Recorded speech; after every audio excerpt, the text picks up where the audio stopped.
제가 새벽에 꿈을 꿨는데 성경 아카데미를 하고 있었습니다. 오바다에서 발음도 어렵습니다. 한참 하고 있는데 목사님께서 중간에 내려오라 그러셔가지고 그래서 제가 내려왔습니다. 그래서 다른 목사님을 시키셨습니다.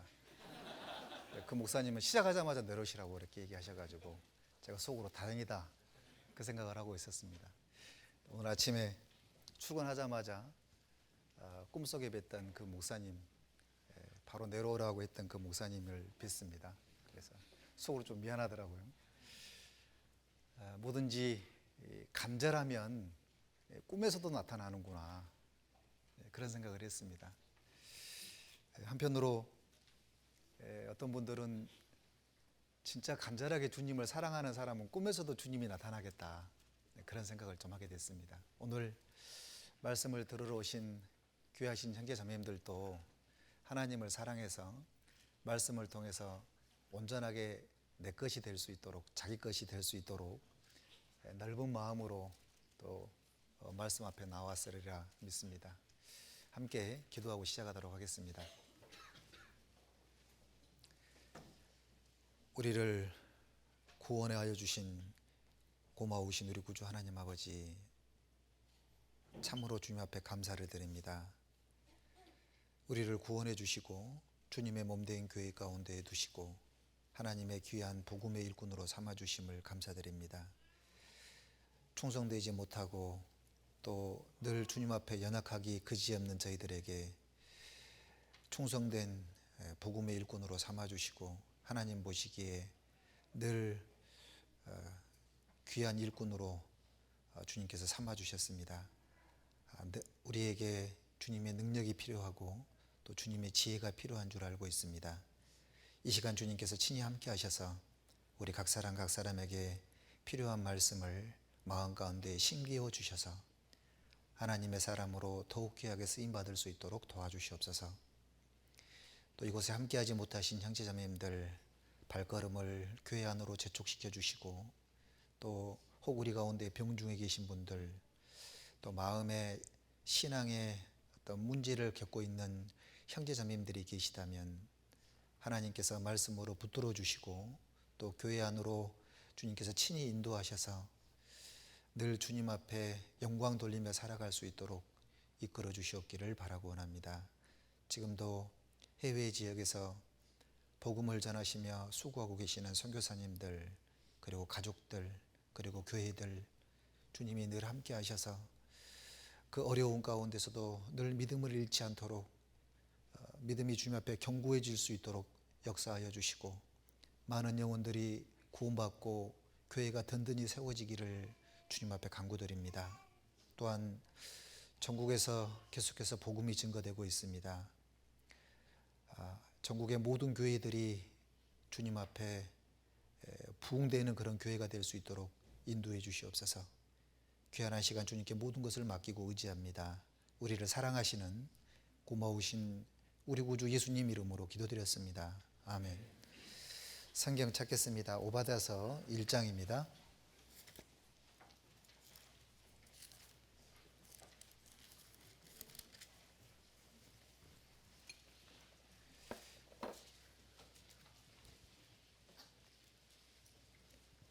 (1절부터) (4절까지입니다)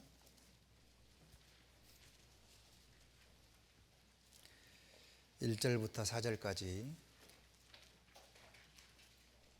찾으셨으면 같이 함께 읽도록 하겠습니다. 오바다의 묵시라. 주 여호와께서 에돔에 대하여 이같이 말씀하시니라. 우리가 여호와께로 말미암아 소식을 들었나니 곧 사자가 열국 중에 보내심을 받고 너희는 일어날지어다. 우리가 일어나서 그로 더불어 싸우자 하는 것이니라. 여호와께서 가라사대 내가 너를 열국 중에 미약하게 하였으므로 내가 크게 멸시를 받느니라. 바위 틈에 거하며 높은 곳에 사는 자여, 내가 중심에 이르기를 누가 능히 나를 땅에 끌어내리겠느냐 하니 너의 중심의 교만이 너를 속였도다. 내가 독수리처럼 높이 오르며 별 사이에 깃들일지라도 내가 거기서 너를 끌어내리리라. 나 여호와가 말하였느니라. 오바다의 제목을 이렇게 잡아봤습니다. 너의 중심의 교만이 너를 속였도다.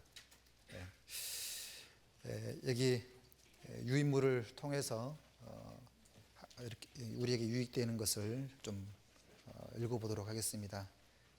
여기 목차는 한번 읽어보시고요. 그 다음 페이지 3페이지를 넘어가 보겠습니다.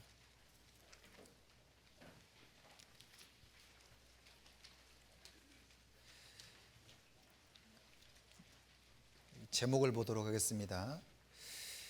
구약의 선지자 중 가장 짧은 책인 본소의 표제는 다른 선지자의 경우들과 마찬가지로 기자의 이름이 유래되었습니다. 오바다는 그 뜻은 여호와의 종 혹은 여호와를 경배하는 자라는 그런 뜻을 가지고 있습니다. 기자는 본소의 기자는 오바다입니다. 이 오바다의 이름이 구약 성경에 11명이 등장하는데 오바다서를 기록한 기자는 정확히 누구인지는 알 수가 없습니다. 오바다의 가계나 선지자로서의 활동 등 개인 행적에 대하여는 전혀 알려지지 않았습니다. 다만 본소에서 예루살렘의 멸망을 직접 목격한 것으로 표현된 것을 봤을 때 기자는 남유다 출신의 선지자였다는 것을 분명히 알 수가 있습니다. 기록 연대는 본소 기록 연대는 예루살렘과 남유다의 멸망 직후인 BC 586년경으로 추정을 하고 있습니다. 그 이후로는 에돔 족속이 타국과 연합하여 예루살렘을 공격하고 점령하였다는 몇 가지 가설이 있는데 확실하게 증명되는 것은 BC 586년 남유다 멸망 사건뿐입니다. 특히 남유다 멸망 시에 에돔이 저지른 죄악에 대해서 심판을 선언하는 에스겔서의 내용이 오바다서의 내용과 유사한 점이 많다라는 겁니다. 잘 아시는 것처럼 에스겔 선지자는 BC 586년 바벨론 포로 이후에 활동했던 그런 선지자입니다. 그래서 오바다서의 기록 연대가 그래서 586년경에 것임을 우리는 엿볼 수가 있습니다. 그리고 오바다서 10절, 14절의 재난들이 남유다 멸망 당시의 상황을 잘 설명하고 있습니다. 유다 자손의 패망하는 날, 환난 당하는 날 등은 남유다의 멸망을 가리키는 말로 이해할 수 있으며 환난을 피해 도망하다가 사거리에서 에돔 족속에 붙잡히는 장면, 고난의 날에 남은 자라는 표현 역시 남유다의 멸망 상황을 잘 설명하고 있습니다. 그리고 라번 시대적 배경을 보도록 하겠습니다. 이스라엘 민족과 에돔 족속의 갈등은 야곱과 에서가 모태에서부터 다투는 것에부터 시작됐다라는 것을 알 수가 있습니다. 여기 접어 놓으시고 창세기 25장을 한번 보겠습니다. 창세기 25장 22절입니다.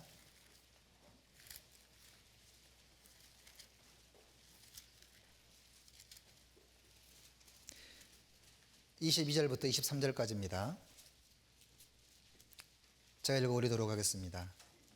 아이들이 그의 태 속에서 서로 싸우는지라 그가 가로되 이 같으면 내가 어찌할꼬 하고 가서 여호와께 묻자온대 여호와께서 그에게 이르시되 두 국민이 내 태중에 있구나 두 민족이 내 복중에서부터 나누이리라 이 족속이 저 족속보다 강하겠고 큰 자는 어린 자를 섬기리라 하셨더라.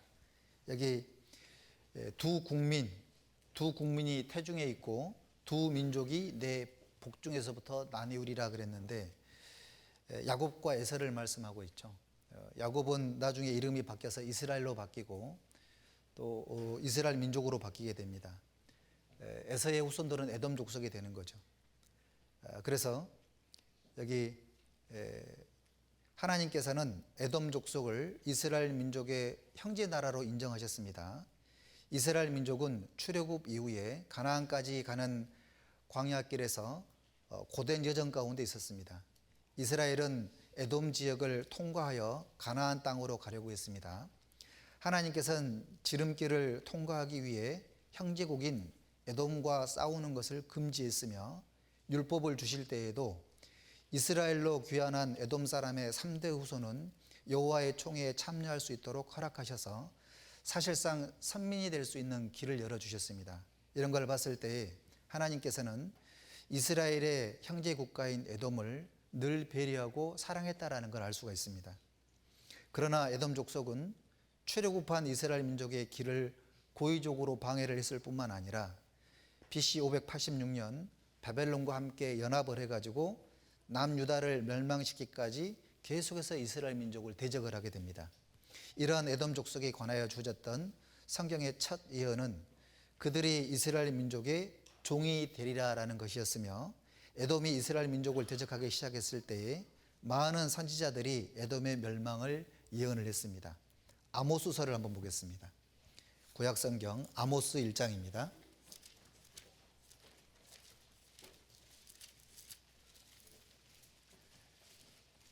11절 12절입니다. 성경을 좀 빨리 찾겠습니다. 11절 12절 제가 읽어드리겠습니다. 여호와께서 가라사대 에돔의 서너 가지 죄로 인하여 내가 그 벌을 돌이키지 아니하리니 이는 저가 칼로 그 형제를 쫓아가며 국류를 벌이며 노가 항상 맹렬하여 분을 끝없이 품었음이라. 자, 에돔의 서너 가지 죄가 있다 그랬죠. 항상 칼로 형제를 쫓아가며 이스라엘을 쫓아갔고 국류를 벌이며 노가 항상 맹렬하여 분을 끝없이 품었다 그랬습니다. 끝없이 이스라엘 민족을 괴롭혔던 겁니다. 그런데 이러한 에돔이 남유다를 멸망시키고 성전을 회파하는 군대 중 하나로 바벨론 군대와 함께 예루살렘에 입성하고 남유다 백성을 바벨론 군대에 넘겨주어서 살육케 한 사건은 남유다 백성에게 대단히 충격적인 사건이 아닐 수가 없었습니다. 그리고 하나님의 징계로 말미암아 바벨론 제국에 의해 멸망당하는 상황에서 남유다 백성들이 에돔인들에게 받은 수치와 모욕은 그들로 하여금 자신들이 하나님에게 완전히 버림받았다는 절망감에 빠져들게 만들었습니다. 이에 오바다는 시루와 좌절에 빠진 남유다 백성들로 하여금 비록 현재는 그들이 과거에 지은 죄 때문에 하나님의 징계를 받아 바벨론 제국의 침략으로 그 나라를 잃고 에돔국과 같은 주변의 이방 민족에게 조롱과 수치를 당하지만, 그렇다고 해서 그것이 곧 하나님에게서 완전히 버림받는 증거는 아니다는 사실을 올바로 인식해야 할 필요성을 강하게 느꼈습니다. 그리고 나아가 그들이 징계받는 중에라도 회개하고 여호와께 돌아올 때는 선민이 지은 죄에 대해서는 징계하시나 선민 자체는 결코 버리지 않으시는 무한한 은총을 가지고 계신 하나님이 반드시 그들을 회복시켜 주심을 알기 위해서 바벨론 제국으로 포로되어 가서 생활하는 중에라도 하나님께 대한 신앙을 회복해 하고 새로운 소망을 줄 필요가 있었습니다. 이런 이유에서 오바다는 에돔 족속을 비롯하여 하나님께 적대적인 모든 이방 국가의 멸망과 선민 이스라엘의 회복 예언을 서로 대비하여 선포하고 이를 본서의 단 한 장으로 짧게 기록한 것입니다. 한편 이러한 본서는 신약시대의 성도들에게도 하나님은 구원받는 사람의 범죄에 대해서는 징계하시지만 구원받은 사람 자체는 영원히 버리지 아니하신다는 구속사적 진리를 선명하게 보여주는 실로 귀한 책이라고 할 수가 있습니다. 오바다의 특징에 대해서 몇 가지 보도록 하겠습니다. 구약 전체의 가장 작은 분량인 21절로 구성된 책이다. 그리고 아수르에 대한 심판을 예언한 나훔서와 함께 이스라엘 민족이 아닌 이방인을 주요 대상으로 삼은 보기 드문 예언사라고 할 수가 있습니다. 그리고 심판의 대상자를 향하여 회개를 촉구하는 내용이 전혀 없이 오로지 준엄한 심판만을 선포하는 예언서입니다. 그리고 약 300년이라는 긴 세월이 지난 후에 이루어질 사건, 곧 에돔의 멸망에 대해 예언하되 마치 발생한 일을 회고하는 것 같이 사실적으로 현장감 있게 기록하고 있습니다. 그리고 에돔 족속이 당할 멸망에 대한 묘사가 대단히 극적이고 참혹하게 나타나는 데 반해 이스라엘 민족에 대한 책망은 전혀 나타나지 않습니다. 이는 하나님이 자기 백성에 대한 궁극적인 보호와 하나님의 백성을 대적하는 자들에게 필연적으로 이루어질 멸망을 극적으로 대조시켜 보이기 위한 것 같습니다.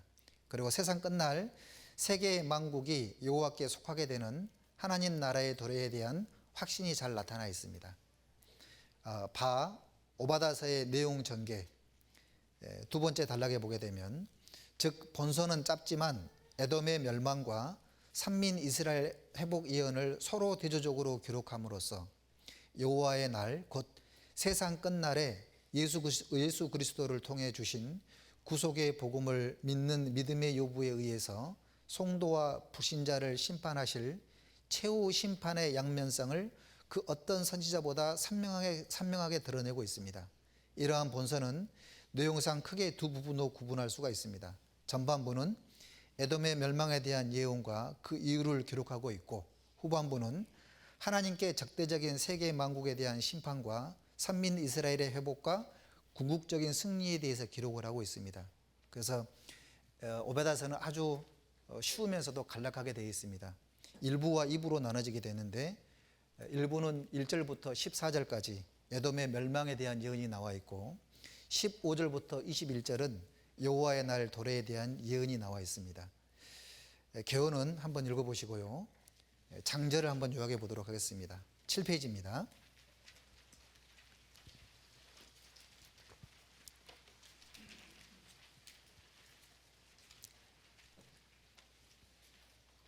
이 오바다서의 이름의 뜻은 하나님의 종, 경배자라는 그런 뜻을 가지고 있습니다. 오바다는 그 이름처럼 하나님 앞에 하나님의 종으로서 하나님을 경배하는 그런 삶을 살았을 겁니다. 경배의 의미, 경배는 하나님을 공경하여 공손히 절한다, 예배한다라는 그런 뜻을 가지고 있고, 바짝 엎드린다라는 그런 뜻을 가지고 있습니다.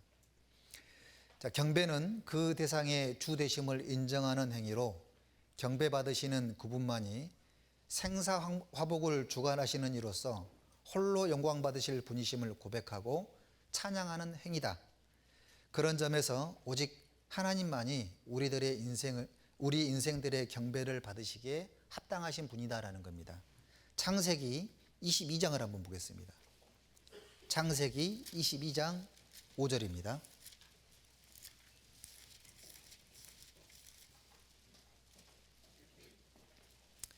성경 최초로 경배라는 단어가 나오는 구절이 창세기 22장 5절입니다. 같이 함께 읽겠습니다. 이에 아브라함이 사환에게 이르되 너희는 나귀와 함께 여기서 기다리라.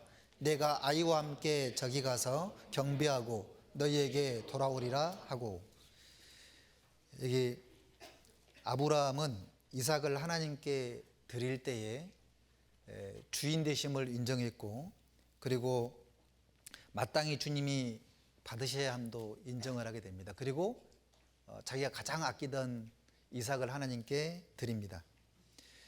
자, 경배는 내가 가지고 있는 가장 값진 선물을 하나님께 드리는 걸 갖다가 경배라 그러는 겁니다.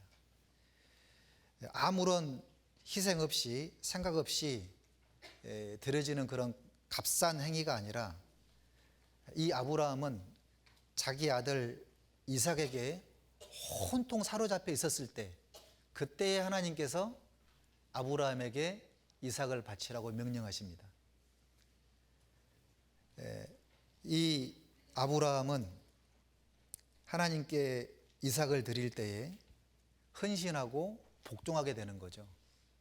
순종은 우리가 이해됐을 때에 순종하지만, 복종이라고 하는 것은 우리가 이해되지 않는 상태에서 주님 말씀에 따르는 길을 복종이라 그러는 겁니다.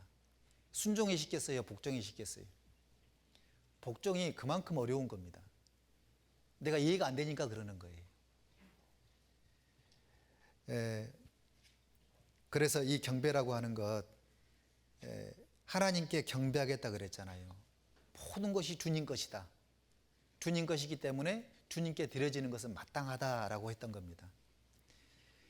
욥기서도 한번 보겠습니다. 욥기 1장 20절 한번 볼까요?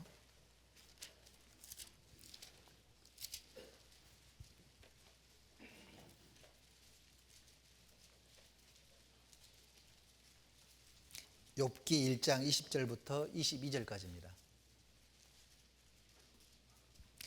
제가 읽겠습니다. 욥이 일어나 겉옷을 찢고 머리털을 밀고 땅에 엎드려 경배하며 가로되 내가 모태에서 적신이 나와 싸운즉 또한 적신이 그리로 돌아가올지라. 주신 자도 여호와시오 취하신 자도 여호와시오니 여호와의 이름이 찬송을 받으실지니이다 하고. 같이 한번 읽겠습니다. 이 모든 일에 욥이 범죄하지 아니하고 하나님을 향하여 어리석게 원망하지 아니하니라. 자신이 가지고 있었던 모든 것, 10명의 자식을 하루아침에 다 잃었습니다. 그리고 자기 가지고 있던 물질, 짐승, 거주해야 될 집, 그리고 자기 몸에 악창이 있었는데도 불구하고 이 욥은 하나님을 경배했던 겁니다. 다 주신 자도 여호와시오 취하신 자도 여호와시니 여호와의 이름이 찬송을 받을지니라 라고 얘기를 했습니다. 그러니까 하나님께서 우리에게 요구하시는 것이 있다 그러면 부분적인 걸 요구하는 것이 아니라 전부를 요구하는 거죠. 우리는 그런 주님을 경배하면서 따라가는 겁니다. 주인 되신 주님, 그 주님이 요구하시면은 마땅히 다 드려야 되겠다라는 그런 게 있는 겁니다. 여기 그 7페이지 4번 보겠습니다. 다윗은 성전 건축에 쓸 예물을 준비하면서 하나님을 경배했는데 역대상 29장 13절 14절 제가 읽어드리겠습니다. 우리 하나님이여 이제 우리가 주께 감사하며 주의 영화로운 이름을 찬양하나이다. 나와 나의 백성이 무엇이간데 이처럼 즐거운 마음으로 드릴 힘이 있었나이까. 모든 것이 주께로 말미암아 싸우니 우리가 주의 손으로 받은 것으로 주께 드렸을 뿐이니이다. 17절 같이 한번 읽겠습니다. 나의 하나님이여 주께서 마음을 감찰하시고 정직을 기뻐하시는 줄을 내가 아나이다. 내가 정직한 마음으로 이 모든 것을 즐거이 드렸사오며 이제 내가 또 여기 있는 주의 백성이 주께 즐거이 드리는 것을 보오니 심히 기쁘도소이다. 이 다윗도 성전 건축을 하는 데 있어서 그 기물들을 주님 앞에 드렸을 때에 모든 것이 주께로 말미암아 싸우니 우리가 주의 손에서 받은 것으로 주께 드렸을 뿐입니다 라고 신앙 고백을 하게 됩니다. 하나님을 경배하게 되는 거죠. 그리고 주님이 이 다윗은 어떤 마음이었냐면 정직한 마음으로 드렸다 그랬습니다. 그래 주의 백성들도 정직한 마음으로 주님께 드렸다 그랬습니다. 그게 경배라 그러는 거예요. 생사화복을 주관하시는 분이 주님이시라고. 나의 앞날도 나의 가지고 있는 모든 것도 주님이 요구하시면 다 드려야 되는 겁니다. 제가 기가 막힌 그런 사연이 한 가지가 있었는데 제가 잠깐 말씀드리겠습니다. 이 중국으로 이제 학교를 갔던 형제님이 한 분 계셨습니다. 절강대학교를 이제 가서 공부를 하는데 학기를 마치고 방학 때만 되면 이제 한국에 와서 신앙생활을 했습니다. 그런데 절강대학교에서 그 교회를 가는데 상해까지 교회를 가야 되는데 걸리는 시간이 8시간이 걸립니다. KTX를 타고 가도 그래요. 그런데 그 형제님은 단 한 번도 그 모임에 빠져본 적이 없었다 그럽니다. 그래서 중국은 그 학교에서 전도하다가 3번 전도하다가 들키게 되면 그 학교에서 퇴학을 당하게 됩니다. 그 전도하고 싶어가지고 이제 2번 걸렸습니다. 그래서 전도를 하다가 그런데 그 형제님이 계속 그 신앙생활하고 전도하고 그러다가 얼마 전에 사드가 있었잖아요. 그래서 이제 여름방학 때 이제 한국에 와서 다시 이제 학교에 가기 위해서 들어갔더니 모든 짐이 다 바깥에 풀어 나와 있었습니다. 알고 봤더니 퇴학을 당하게 된 거예요. 순식간에. 그런데 우리 같으면 절망에 빠질 수 있고 야 이건 아니다 싶은 그런 마음이 들었을 텐데 한국에 돌아와서 절망에 빠지기보다는 정말 감사하면서 신앙생활을 하더라니까요. 그리고 입학 준비를 그 수능 준비를 내년에 수능을 봐야 하는데 그 수능 준비를 지금 하고 있는 겁니다. 열심히 공부를 하고 있습니다. 상황은 이해가 되지 않지만 하나님께서 반드시 선한 뜻이 있을 거라고 그걸 믿었던 겁니다. 그런 걸 봤을 때에 주님께서 나에게 요구하시는 것 있다면 우리는 기꺼이 다 드릴 수 있는 이해할 수 없지만 다 드릴 수 있도록 그런 마음으로 살아야 되겠다. 이 오바다는 그 이름의 뜻이 하나님의 종, 경배자인 겁니다. 하나님의 종으로서 마땅히 주님을 경배해야 되고 내 모든 것을 다 주님께 드릴 수 있어야 되는 겁니다. 우리가 가지고 있는 모든 물질도 주님이 요구하시면 다 드릴 수 있어야 됩니다. 자, 오바닷을 다시 넘어가 보겠습니다. 1장 1절을 한번 보겠습니다.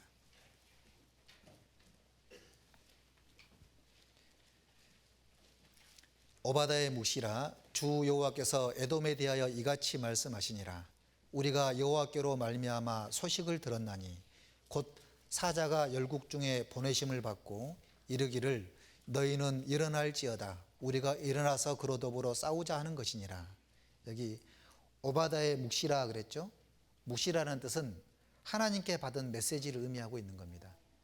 여기 우리가 여호와께로 말미암아 소식을 들었나니 이게 묵시라 그러는 겁니다.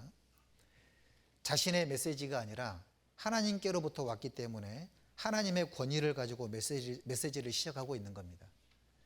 하나님의 일꾼들은 오직 하나님이 말씀하신 것, 하나님께서 전하라고 하신 것에 근거해서 말씀과 행동을 취해야 되는 겁니다.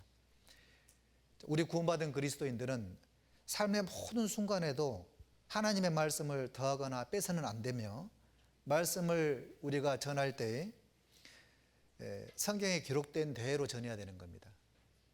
사도행전에 그런 말씀이 있죠. 우리가 보고 들은 것을 말하지 아니할 수 없다 하니 그랬습니다. 베드로와 요한은 간원과 장로와 서기관들 앞에서 살인과 위협을 받으면서 그들이 하나님께 받은 복음 전파의 명령을 다 전했습니다. 자, 우리는 말씀을 보고 들은 대로 전할 책임이 우리 구원받은 그리스도인들에게는 마땅히 있는 겁니다. 여호와께로 받은 묵시, 여호와께로 말미암아 소식을 들었나니 그랬죠. 우리가 하나님께로 받은 소식이 있습니다. 그게 뭐죠? 이 세상은 반드시 멸망한다라는 겁니다. 하나님께서 심판한다는 거예요. 죄에 대해서 하나님께서 반드시 심판할 것이다라는 겁니다. 그게 구원받은 그리스도인이 다 들은 거잖아요. 이 세상은 좋은 것만 얘기하라 그러잖아요. 복 받는 것만 얘기하라 그럽니다. 하나님께서는 그걸 말씀하지 않으셨습니다. 반드시 심판할 것을 선포하라 그런 겁니다. 우리는 그 소식을 들었습니다. 그러면 어떻게 해야 되냐? 또 한 가지가 있잖아요. 하나님께로 말미암아 우리는 또 소식을 들었습니다. 그건 뭐냐면 복음 전파의 소식을 하나님께 들은 겁니다. 사람의 심판을 피할 수 있는 유일한 길은 바로 예수 그리스도로 말미암아 구원받는 거다. 먼저 구원받은 사람은 전도를 통해 가지고 많은 사람들에게 심판을 피할 수 있는 그 길을 알려드려야 될 책임이 있는 겁니다. 디모데후서 여기 저번 오셔 4장을 한번 보겠습니다. 1절 2절 한번 보겠습니다. 디모데후서 4장 1절 2절.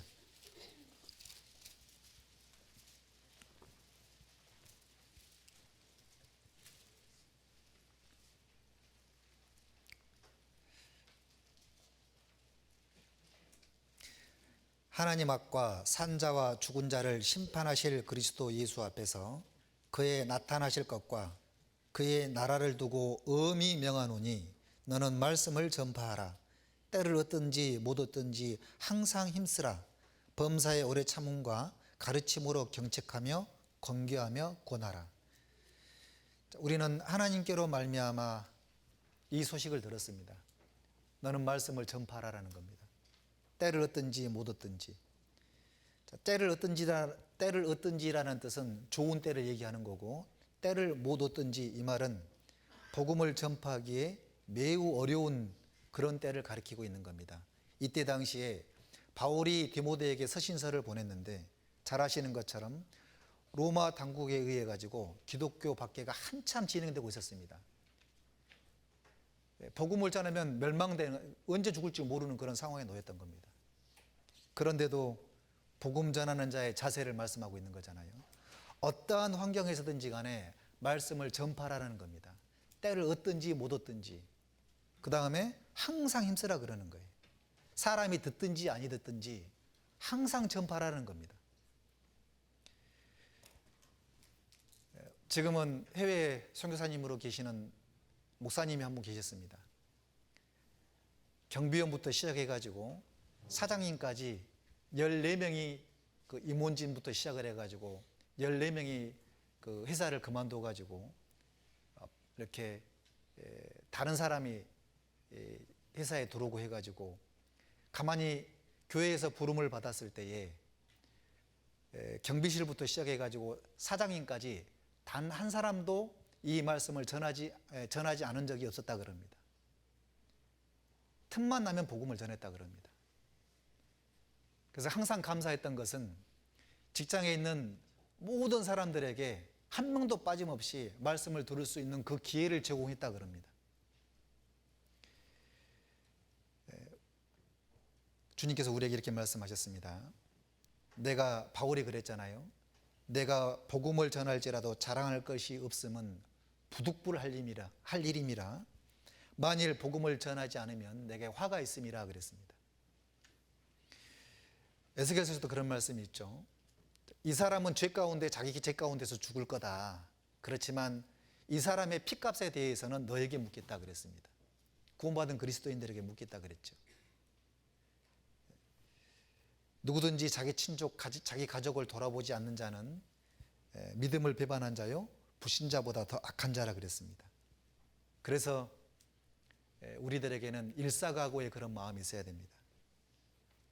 한 번 죽기를 각오한다. 한 번 죽지 두 번 죽냐 그러잖아요. 한 번 살지 두 번 살지는 않습니다. 과거는 이미 다 지나가 버렸습니다. 앞으로도 우리는 인생을 단 한 번밖에 못 삽니다. 그리고 이래 살아도 피곤하고 저래 살아도 피곤한 건 마찬가지예요. 맞지요? 1시간 자도 피곤하고 2시간 자도 피곤한 건 마찬가지예요. 그럼 어떻게 살 거냐가 중요한 겁니다. 하나님께로 받은 묵시, 여호와께로 말미암아 우리는 반드시 이 소식을 들었습니다. 그러면 전파할 책임이 있는 거예요. 때를 얻든지 못 얻든지 너는 말씀을 전파하라. 복음을 전파하라는 거죠. 그런데 중요한 것은 열정이 있어야 되는 겁니다. 열정. 여기 9페이지의 중간 단락을 보겠습니다. 데이비드 브레이너드는 이렇게 얘기를 했습니다. 나는 그리스도를 위해 영혼을 얻을 수만 있다면 어디에서 어떻게 살든 어떻게 고생을 겪어야 하든 상관하지 않는다. 나는 잠을 자면서도 그 일을 꿈꾸었고 깨어있을 때도 내가 제일 먼저 생각하는 것은 그것이었다. 나의 소원은 오직 이방인들을 회심시키는 것이었으며 나의 모든 희망은 하나님께 있었다. 잠잘 때도 꿈꿨고 깨어있을 때에도 항상 먼저 생각을 했다. 그게 뭐냐? 이방인들을 주님 품으로 인도하는 거다. 이게 그의 간증이었습니다. 그래서 얼마나 간절했든지 그 일화 보면 그게 있잖아요. 눈밭에서 기도를 하는데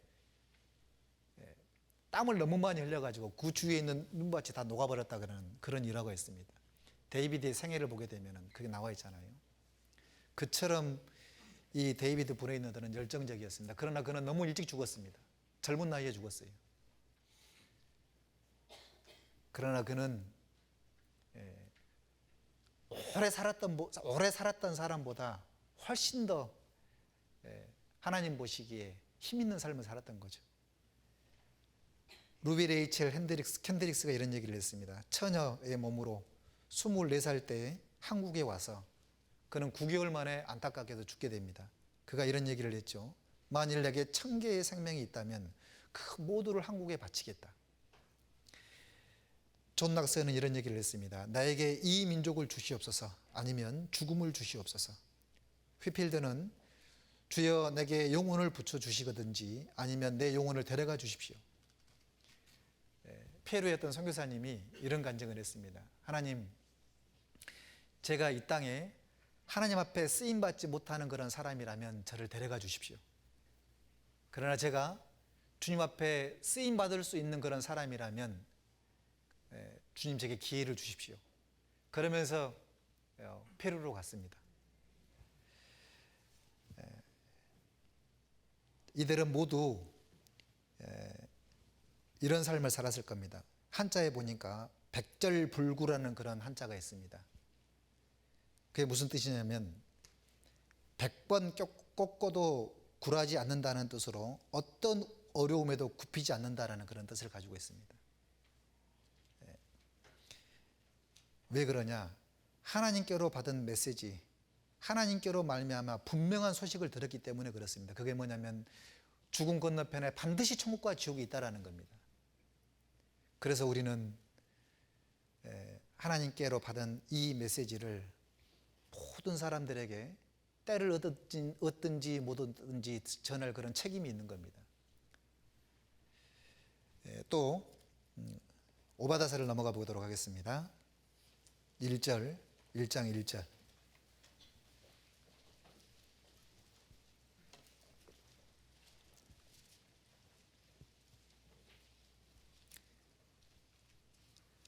오바다의 묵시라 주 여호와께서 에돔에 대하여 이같이 말씀하시니라. 여기 에돔에 대해서 나오는데요. 이 에돔은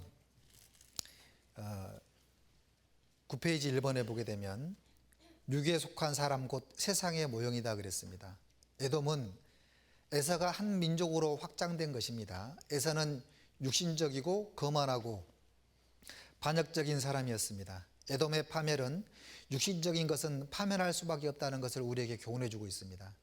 에서는 세속적인 사람이었습니다. 에서는 장자의 명분을 무가치하게 여기고 그것을 팥죽과 바꾸었습니다. 그는 영혼에 대한 의식도 없었고 오직 땅의 것만 추구하고 살며 하나님으로부터 독립한 자처럼 하나님 없이 살았습니다. 창세기 25장에 보게 되면 27절에 그 아이들이 장성함에 에서는 익숙한 사냥꾼인 고로 들사람이 되고 야곱은 종용한 사람인 고로 장막에 거하니 이삭은 에서의 사냥한 고기를 좋아하므로 그를 사랑하고 리브가는 야곱을 사랑하였더라. 야곱이 죽을 쏘았더니 에서가 들에서부터 돌아와서 심히 곤비하여 야곱에게 이르되 내가 곤비하니 그 붉은 것을 나로 먹게 하라 한지라. 그러므로 에서의 별명은 에돔이었더라. 야곱이 가로되 형의 장자의 명분을 오늘날 내게 팔라. 에서가 가로되 내가 죽게 되었으니 이 장자의 명분이 내게 무엇이 유익하리요. 야곱이 가로되 오늘 내게 맹세하라. 에서가 맹세하고 장자의 명분을 야곱에게 판지라. 야곱이 떡과 팥죽을 에서에게 주매 에서가 먹으며 마시고 일어나서 갔으니 에서가 같이 한번 읽겠습니다. 장자의 명분을 경홀히 여기었더라. 장자의 명분을 경홀히 여겼다. 소홀히 여겼다. 관심 없게 여겼다라는 그런 뜻을 가지고 있습니다. 여러분들이 가지고 있는 장자의 명분, 즉 여러분들이 가지고 있는 이름, 그리스도인의 명분을 가지고 있습니다. 하나님을 등지고 사는 열국도 이와 같다 그랬습니다. 에돔이 멸망한 것처럼 하나님을 떠나서 육신적인 것만을 추구하고 살아가는 모든 열방들은 결국은 심판과 정죄를 받을 수밖에 없다라는 겁니다. 여기 10페이지 가운데에 따르게 보게 되면 히브리서 12장 16절 17절에 보게 되면 음행하는 자와 혹 한 그릇 식물을 위하여 장자의 명분을 판 에서와 같이 망령된 자가 있을까 두려워하라 그랬죠. 한 그릇 식물을 위해서 장자의 명분을 팔았습니다. 한 그릇 식물 때문에. 대마는 세상이라는 한 그릇 식물 때문에 사도의 명분을 팔아버렸습니다. 이 가룟 유다는 은 30 작은 그 재물 때문에 그 한 그릇 식물 때문에 제자의 명분을 팔아버렸습니다. 삼손, 드릴라라는 이방 여인, 이 드릴라시죠. 고릴랄도 아니고 이 드릴라가 그 이방 여인 그게 뭐라고 그걸 한 그릇 식물 때문에 사사의 명분을 팔아버렸습니다. 그게 저와 여러분들일 수도 있는 거예요. 그게 뭐라고 93년도에 구원받고 지금까지 신앙생활하면서 많은 형제자매들이 교제를 떠났습니다. 뭐 때문에 떠난 줄 아세요? 한 그릇 식물 때문에 그런 거예요. 그렇게 하지 말으라고. 이방 교제하면 안 된다고. 그렇게 말씀을 들었는데도 불구하고 그들은 떠나버렸습니다. 세상에서 조금만 있다 오겠다고, 조금만 돈 벌고 오겠다고 그들은 떠나서 돌아오지를 않았습니다. 작은 것 때문에 세상이 즐거워서 저와 여러분들은 언제 넘어질 수 있는 그런 존재들인 겁니다. 내가 지금 죽게 되었으니 장자의 명분이 내게 무엇이 유익하겠냐. 지금 죽게 생겼다고. 내가 지금 죽게 생겼는데 신앙생활이 뭐가 중요하냐고. 나부터 살고 봐야지. 이런 마음을 품고 있는 겁니다.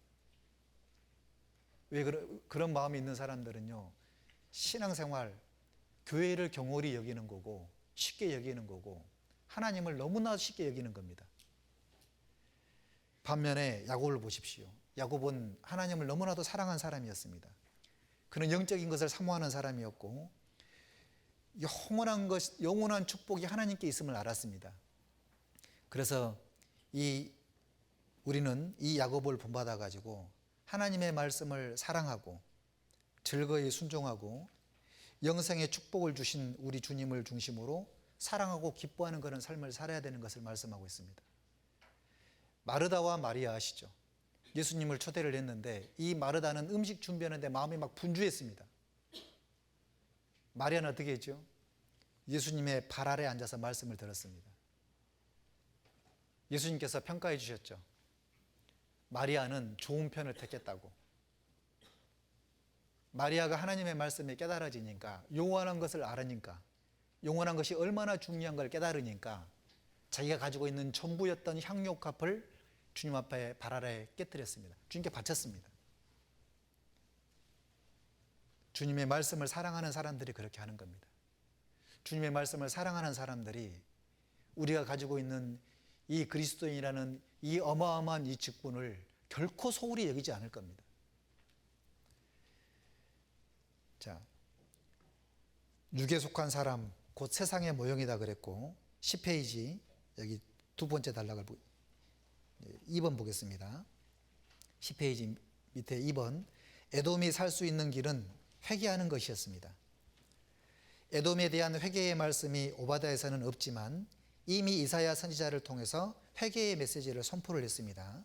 그러나 에돔 족속은 그 회개의 메시지를 거부하고 오히려 바벨론이 이스라엘을 침략할 때 협력자가 되었습니다. 그러므로 말미암아 그들에게는 준엄한 심판이 주어진 것입니다. 회개하지 않는 자는 미래가 없는 겁니다. 이사야서 21장 11절 12절에 두마에 관한 경고라. 사람이 세일에서 나를 부르되, 여기 두마와 세일은 에돔을 가리키는 겁니다.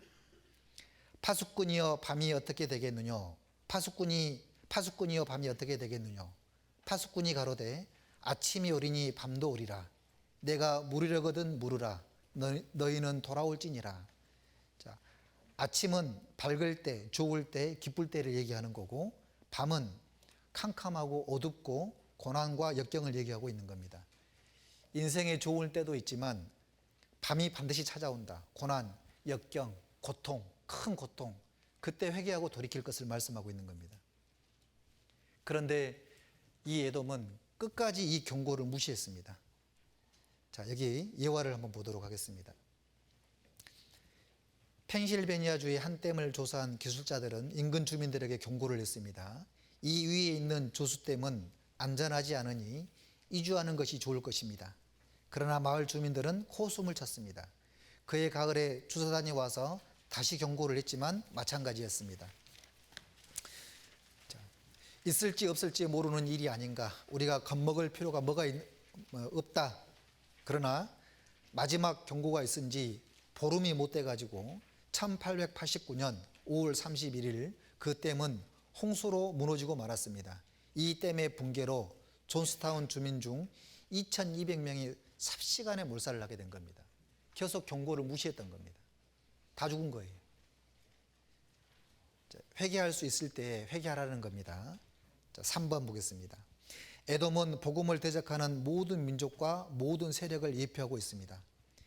에돔에 대한 내용이 성경에 자주 나오는 것은 복음을 대적하는 모든 육신적인 모습이 에돔을 뜻하기 때문입니다. 에돔은 하나님의 모든 역사를 대적하는 사단의 모습을 보여주고 있습니다. 주목할 만한 사실은 오바다에서는 돌이키라는 말씀이 없다는 것입니다. 하나님의 역사를 대적하는 자들에게는 국률 없는 준엄한 심판이 기다리고 있음을 경고하고 있는 것입니다. 에돔이 이스라엘을 대적하다가 비참하게 멸망했을 역사 속에서 확인할 수가 있습니다. 그러므로 에돔은 복음을 대적하는 모든 민족과 모든 세력을 예표합니다. 에돔이 철저히 멸망했듯이 복음을 대적하는 모든 민족과 모든 세력들은 영원히 멸망하게 될 것입니다. 여기 성경 구절을 읽어보시고요. 끝에 예레미야 49장 17절 18절 같이 한번 읽겠습니다. 에돔이 놀라울 것이 되리니 그리로 지나는 자마다 놀라며 그 모든 재앙을 인하여 비웃으리로다. 나 여호와가 말하노라. 소돔과 고모라와 그 이웃 성읍들이 멸망된 것 같이 거기 거하는 사람이 없으며 그 중에 우구할 아무 인자도 없으리라. 에돔이라는 나라는 완전히 멸망했습니다. 사람이 거하지 않는 겁니다. 자, 여기를 에돔을 한번 보도록 하겠습니다. 보통 성지순례를 떠올리면 이스라엘만 생각하기 쉽습니다. 하지만 이스라엘과 국경을 마주한 요단강 동편 요르단에는 수많은 성서 속 이야기가 담겨 있는데요. 무려 200여 곳에 달하는 성경 속 지명이 등장한다고 합니다. 앞으로 몇 차례에 걸쳐 요단강 동편 요르단을 소개해드리겠습니다. 오늘은 첫 순서로 요르단의 유명 관광지로 알려진 곳 중 구약의 땅으로 떠나봅니다. 조혜진 기자입니다. 세계적인 관광지 페트라. 구불구불한 황금빛 협곡인 시크가 묘한 매력으로 다가옵니다. 이 길을 따라 1km 정도 걸어가면 바위를 깎아 만든 알카진의 신전과 만나게 되는데 그 위용에 압도당하게 됩니다. Petra's well, what we've seen so far is amazing. Yeah, we're just starting. It's early in the morning. We just got here, but we are very anxious to see it all. 기원전 7세기 무렵 유목 생활을 하던 나바테아인이 건설한 페트라는 시크 양쪽으로 동물과 사람이 먹는 물을 구분해 수로를 설치했을 정도로 문명이 발달한 고대 도시였습니다. 기원 후 6세기경 지진에 의해 잊혀졌다가 1812년 탐험가 루부크 하르트에 의해 발견된 페트라는 유네스코 세계문화유산으로 지정됐고 영화 인디아나 존스의 촬영지로 유명세를 탄 곳이기도 합니다.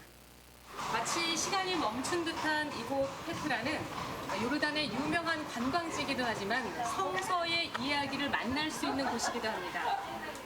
페트라는 구약시대의 에돔 족속이 살았던 곳으로 에돔은 이삭의 큰아들인 에서의 후손을 말합니다.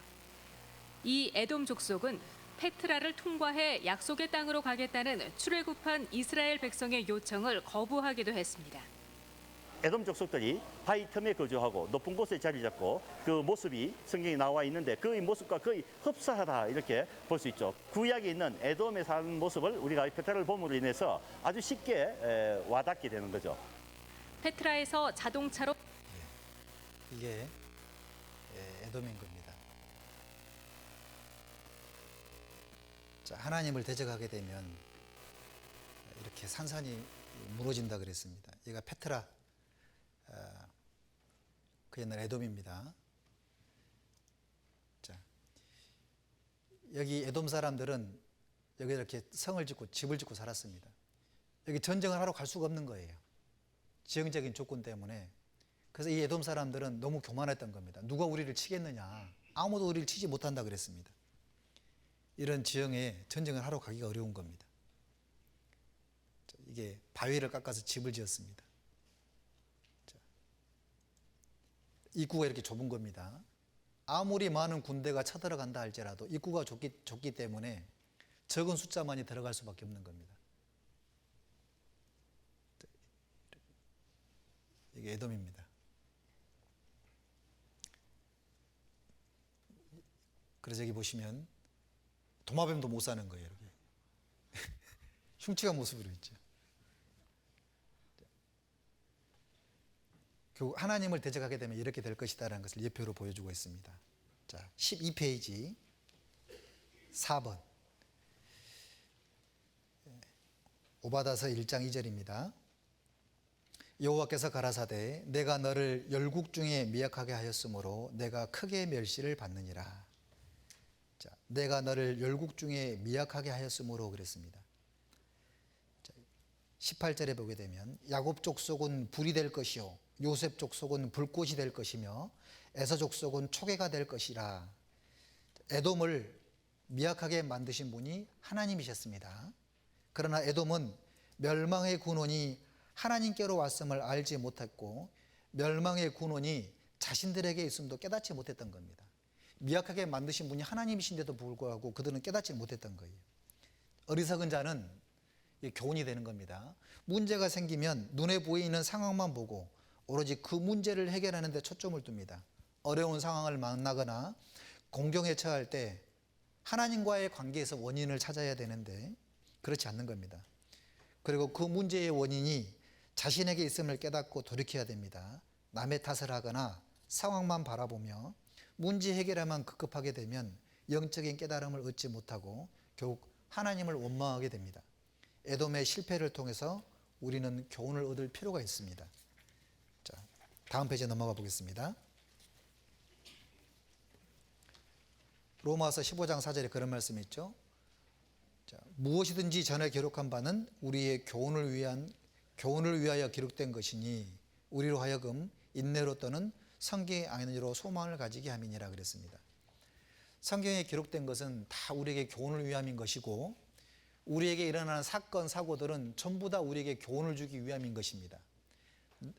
가족 중에 어떤 어려움이 처해져 있거나 내 환경에 어떤 변화가 일어났을 때 왜 일어났을까? 그 문제만, 원인에만 급급해 있는 겁니다.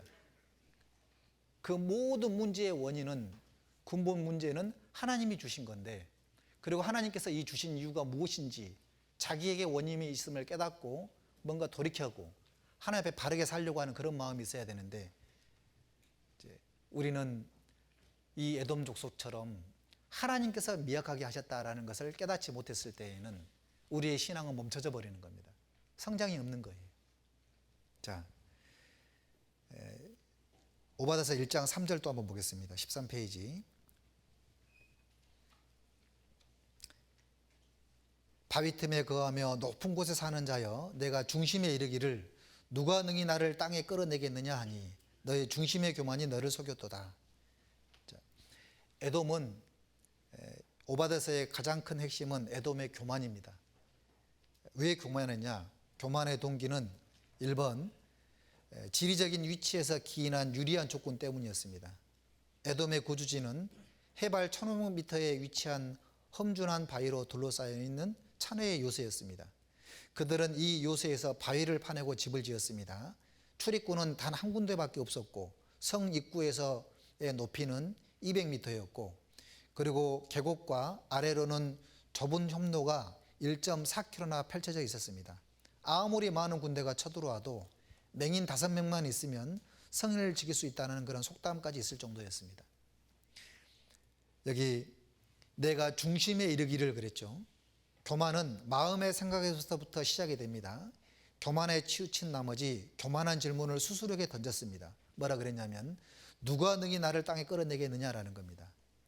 결국 교만한 생각은 교만한 결과를 이끌어내게 됩니다. 그들의 생각의 결과로 교만해졌습니다.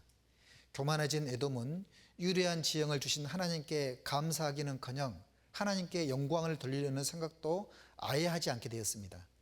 사람은 유리한 어떤 위치, 조건 그런 걸로 인해서 교만해질 때가 있습니다.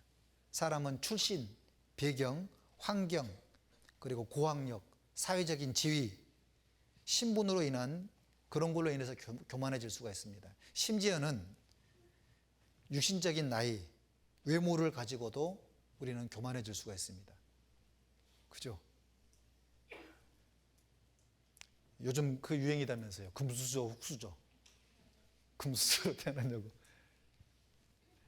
네, 주님의 은혜를 통해서 거듭난 그리스도인들은 모든 일에 예수님을 앞세우고 십자가를 자랑하고 자기를 쳐서 복종시킴으로써 에돔 증후군에 빠져서는 안 되는 겁니다.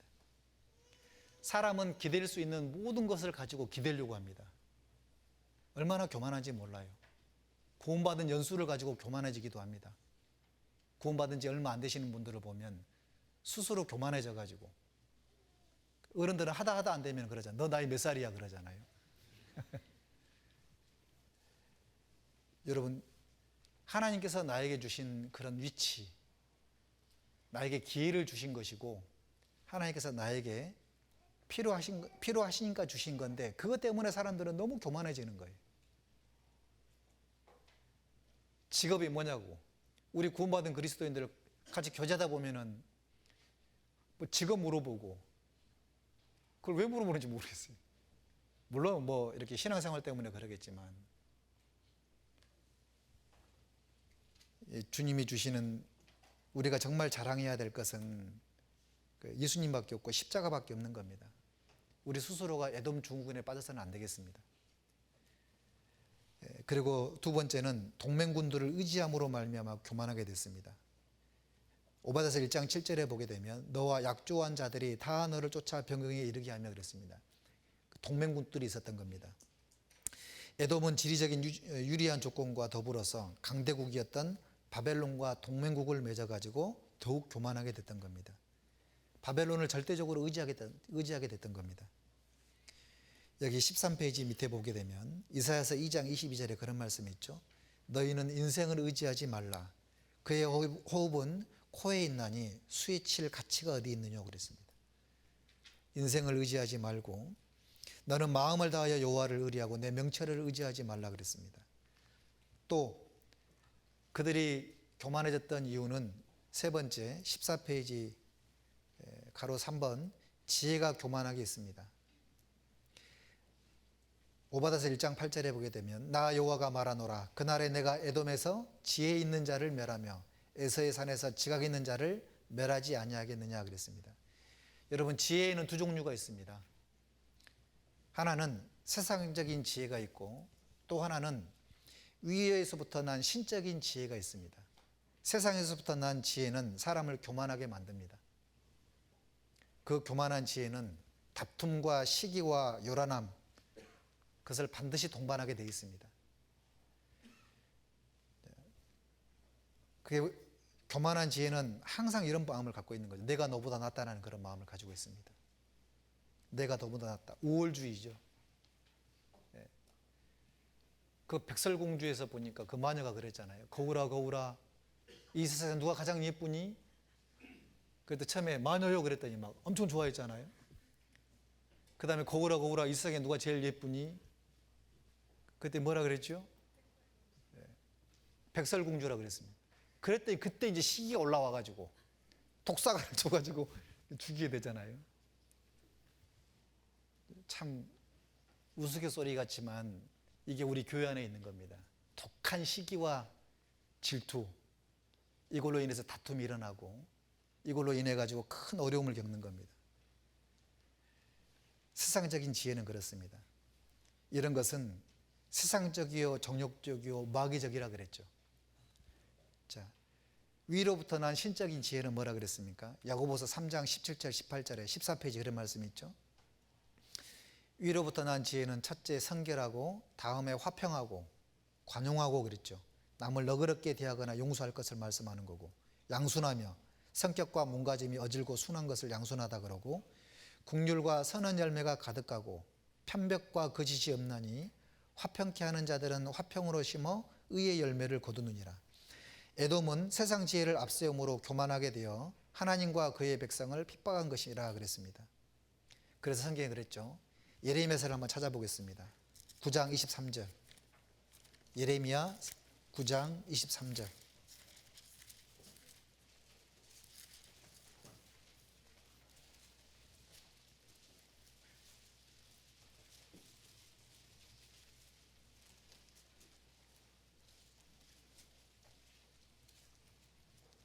같이 한번 읽겠습니다. 여호와께서 이같이 말씀하시되 지혜로운 자는 그 지혜를 자랑치 말라. 용사는 그 용맹을 자랑치 말라. 부자는 그 부함을 자랑치 말라. 자랑하지 말으라 그랬는데.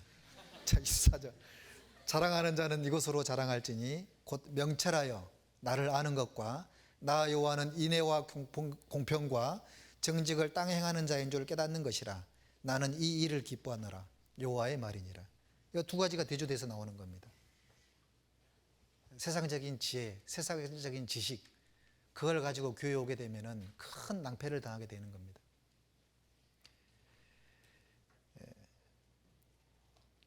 우리는 성도들은 올바른 지혜의 출처를 바로 알아야 됩니다. 가슴 속의 지혜는 누가 주었느냐, 마음 속의 총명은 누가 준 것이냐, 바로 하나님께로 왔다라는 거죠. 고린도후서 4장 7절에 그런 말씀이 있습니다.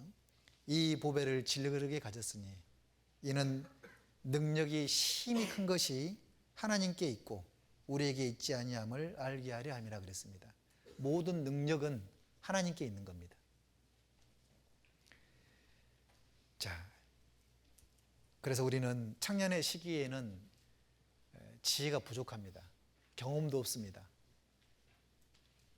그렇기 때문에 진짜 하나님 앞에 더욱 매달려야 되는 거예요. 자신을 의지하지 말고 하나님께 바짝 붙어야 되는 겁니다.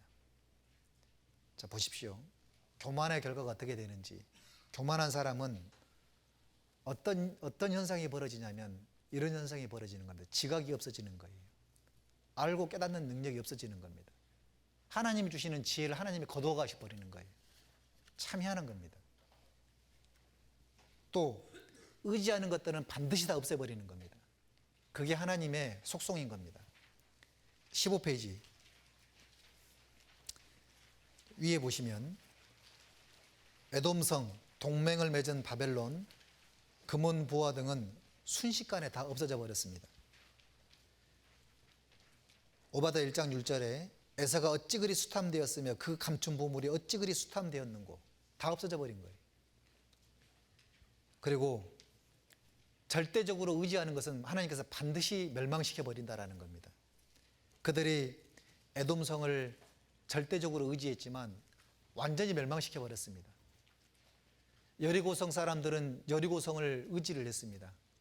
하나님께서 그들이 그랬잖아요. 성읍은 크고 심히 크다 그랬습니다. 그 여리고성이 외벽의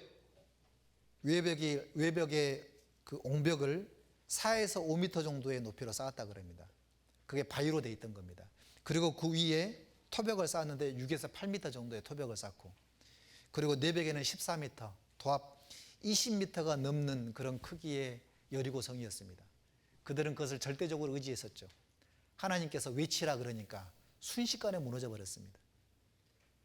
자, 여러분 느느웨 성 아시죠? 여기 15페이지 B번에 보게 되면, 끝에 단락에 보게 되면, 고고학적 조사에 따르면 아수르의 수도 니느웨 성은 성벽으로 둘러싸여 있었는데 성벽의 둘레 전체의 길이가 13km, 높이가 33m, 성벽의 넓이는 마차 3대가 동시에 지나갈 수 있었다고 합니다. 그리고 성벽에는 높이 65m의 망대가 1,500개가 있었다고 합니다. 그 난공불락의 성 느느웨 성도 BC 612년 메대와 바벨론에 의해서 완전히 멸망을 당했습니다. 얼마나 그들은 교만했는지 몰라요. 여러분 바벨론 성의 규모는 실로 엄청나다 그랬습니다. 바벨론 성 전체가 성벽에 둘러싸여 있었는데 한 변의 길이가 무려 23km, 전체 길이가 무려 90km였다 그럽니다. 그리고 성벽의 두께는 무려 30m, 성벽의 높이는 무려 120m, 그런 성벽이 이중으로 있었다 그럽니다. 그리고 섬 주위는 유프라테스 강물이 들린 해자가 있었는데 높은 성벽만큼이나 깊은 해자로 인해서 사람들이 해자로는 접근할 수 없었다고 합니다. 그런데 이 난공불락의 이 도성이 하나님의 지혜를 받은 메대왕 고레스에 의해서 완전히 무너졌습니다. 유프라테스 강줄기, 상류에 있는 그 강줄기를 막아버렸습니다. 그리고 이 바벨론을 함락시켰던 거죠. 절대 무너지지 않을 거라고. 그 교만했던 이 바벨론 또 싹 무너졌던 겁니다. 욥기서 40장을 한번 보겠습니다. 신약성경 욥기 40장 11절 13절입니다.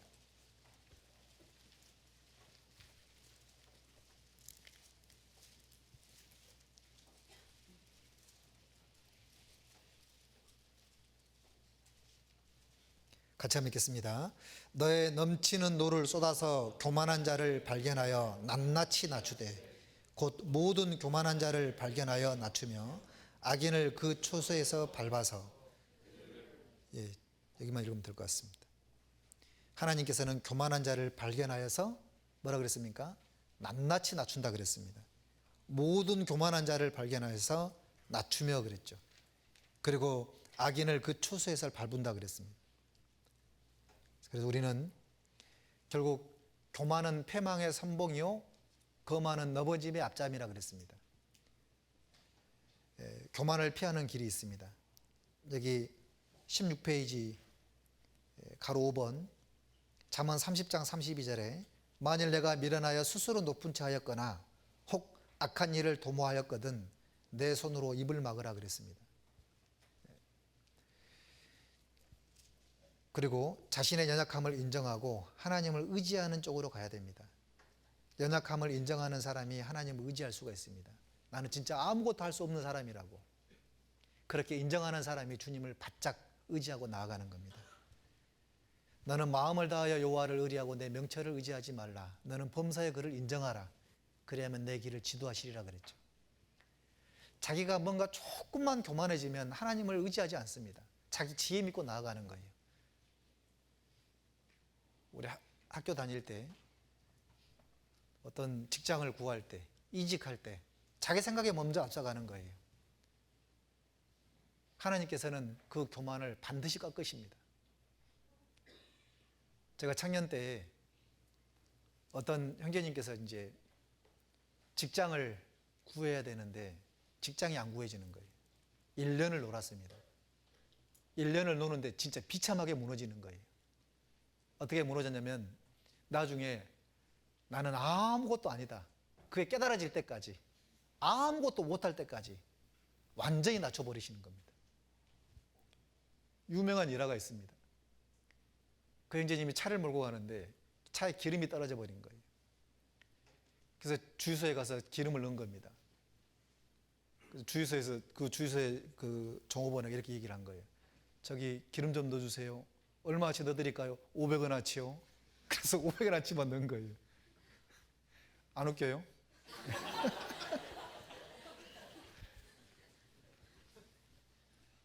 진짜 비참하게 무너졌던 그런 상황이었습니다. 자기가 할 수 없다는 것을 완전히 깨달을 때까지. 그래서 우리는 눈물로서 기도할 때가 있었을 겁니다. 하나님 저를 왜 이렇게 낮추시나요? 자신의 자존심까지도 다 무너질 때까지. 그래서 하나님을 의지할 때까지. 그러니까 하나님이 정말 좋으신 분이시죠. 우리를 바르게 인도해 가시는 그 하나님을 보시면.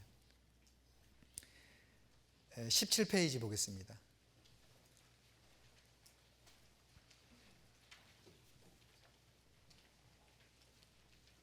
상단에, 맨 위 상단에 우리는 하나님 앞에 스스로 작은 자로 여겨야 됩니다. 작은 자는 자기를 낮추고 주님을 높이는 사람인 겁니다. 사무엘상에 보게 되면 사무엘이 이렇게 얘기를 했죠. 사울왕에게 이렇게 얘기했습니다. 가로되 왕이 스스로 작게 여길 때 이스라엘 지파가 머리가 되지 아니하셨나이까. 그렇습니다. 이 사울왕은 이 사무엘이 왕으로 삼으려고 기름 부으려고 했었을 때 이렇게 얘기했죠. 나는 이스라엘 지파 중에 가장 작은 지파 베냐민이 아닙니까? 그리고 베냐민 지파 중에 가장 미약한 사람이 바로 접니다. 그런 그 사울에게 하나님께서 기름 부음을 해서 왕이 된 겁니다. 그리고 이 사울이 왕이 되니까 나중에 하나님의 말씀을 순종하지 않았던 겁니다. 사무엘이 질문을 던진 거였죠. 양심에다가 질문을 던진 거잖아요. 왕이시여 스스로 작게 여길 때에, 자기가 스스로 작게 여길 때에 이스라엘 지파의 왕이 되지 않았습니까? 그런데 어찌 이렇게 교만해졌습니까? 왜냐하면 그는 전쟁에서 몇 번 승리를 했던 겁니다. 그러다 보니까 자기가 잘난 줄 알았던 거예요. 여러분 잘 봐보십시오. 그게 우리가 될 수 있는 겁니다. 우리는 스스로 작게 여길 때 교회 안에 들어왔습니다. 나 같은 죄인이 구원받아가지고 감히 교회에서 신앙생활을 할 수 있을까? 이 거룩하신 형제자매들 앞에서 내가 과연 이 더러운 죄인이 함께 신앙생활을 할 수 있을까? 그런 마음으로 교회 안에 다 들어왔습니다. 긴장하고 두려워하고 다 나보다 낫게 여겼잖아요. 근데 시간 지나니까 익숙해지니까 경험이 있으니까 형제자매들 다 아래로 보는 거예요. 어찌 그렇게 됐냐고. 바울이 그랬지 않습니까? 나는 사도 중에 지극히 작은 자라고, 사도라 칭함을 받기에 감당치 못할 사람이라고. 나 같은 죄인이 이 자리에 서 있는 거 봐보십시오.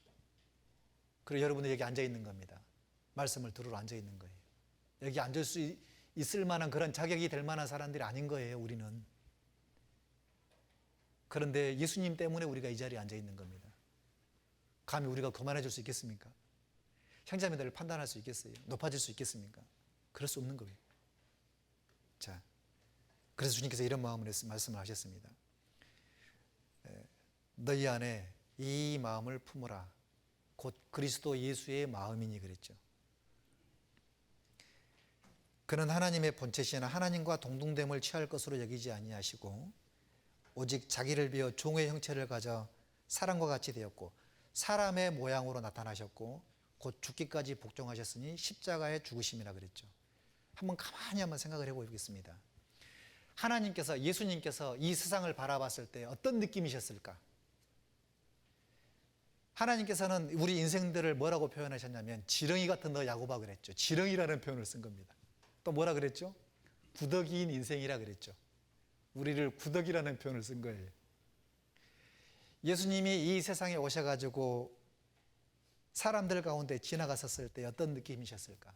생각해 보면 시궁창을 지나가는 그런 느낌이셨을 것이고 구더기 옆을 지나가는 그런 느낌이셨을 겁니다.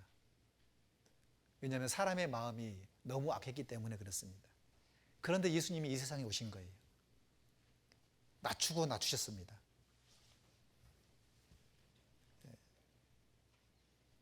참 그게 안 돼요. 그게 제가 안 되는 것 같습니다. 그렇게 말씀을 들어도 애워도 암송을 해도 그게 깨달아지고 이루어지기까지는 정말 많은 시간이 걸리는 것 같습니다. 자, 또 우리가 하나님 앞에 겸손해질 수 있는 그 길은 자신을 돌아보고 삶을 점검할 수 있어야 됩니다. 말씀을 들을 때에 자신에게 철저히 적용을 해야 되고 혹시 내 안에 숨은 허물이 있는지를 살펴보고 깨달아야 되는 겁니다. 나에게 적용 안 시키면은요 신앙의 성장이 없는 겁니다. 겸손해질 수가 없는 거예요. 형제들아, 무슨 범죄한 일이 드러나거든 신령한 너희는 온유한 심령으로 그러한 자를 받고 내 자신을 돌아보아 너도 시험을 받을까 두려워하라 그랬습니다. 항상 자신을 돌아보는 겁니다. 시편 19편 12절에 보면 자기 허물을 능히 깨달을 자가 누구리요 나를 숨은 허물에서 벗어나게 하소서. 시편 143편 8절 17페이지 같이 한번 읽겠습니다. 아침에 나로 주의 인자 말씀을 듣게 하소서. 내가 주를 의리함이니이다. 나의 다닐 길을 알게 하소서. 내가 내 영혼을 주께 받음이니이다. 아침에 나로 주의 인자한 말씀을 듣게 하소서. 결국 뭐냐면 우리가 겸손해질 수 있는 교만을 피할 수 있는 가장 좋은 방법은 평생에 자기 옆에 이 성경을 들고 읽어야 되는 겁니다. 묵상해야 되는 거예요. 그러면서 성경을 읽다 보면 이런 경우가 있죠. 여러분 이런 때가 있지 않았습니까? 성경을 읽다가 갑자기 오늘 내가 잘못된 것이 생각이 나는 거예요. 형제에게 자매에게 말 실수한 것들 그리고 잘못 행동했던 것들 그리고 생각에 죄를 지었던 것들 그 양심에 꽉 박혀 있는 겁니다. 성경 읽다가 기도하잖아요. 잘못했다고 용서해 주시라고. 또 성경이 있고 그리고 또 기도하고 말씀을 가까이 하는 사람들만이 교만을 피할 수가 있는 겁니다. 자, 오바다서를 또 넘어가 보겠습니다. 4절입니다. 1장 4절.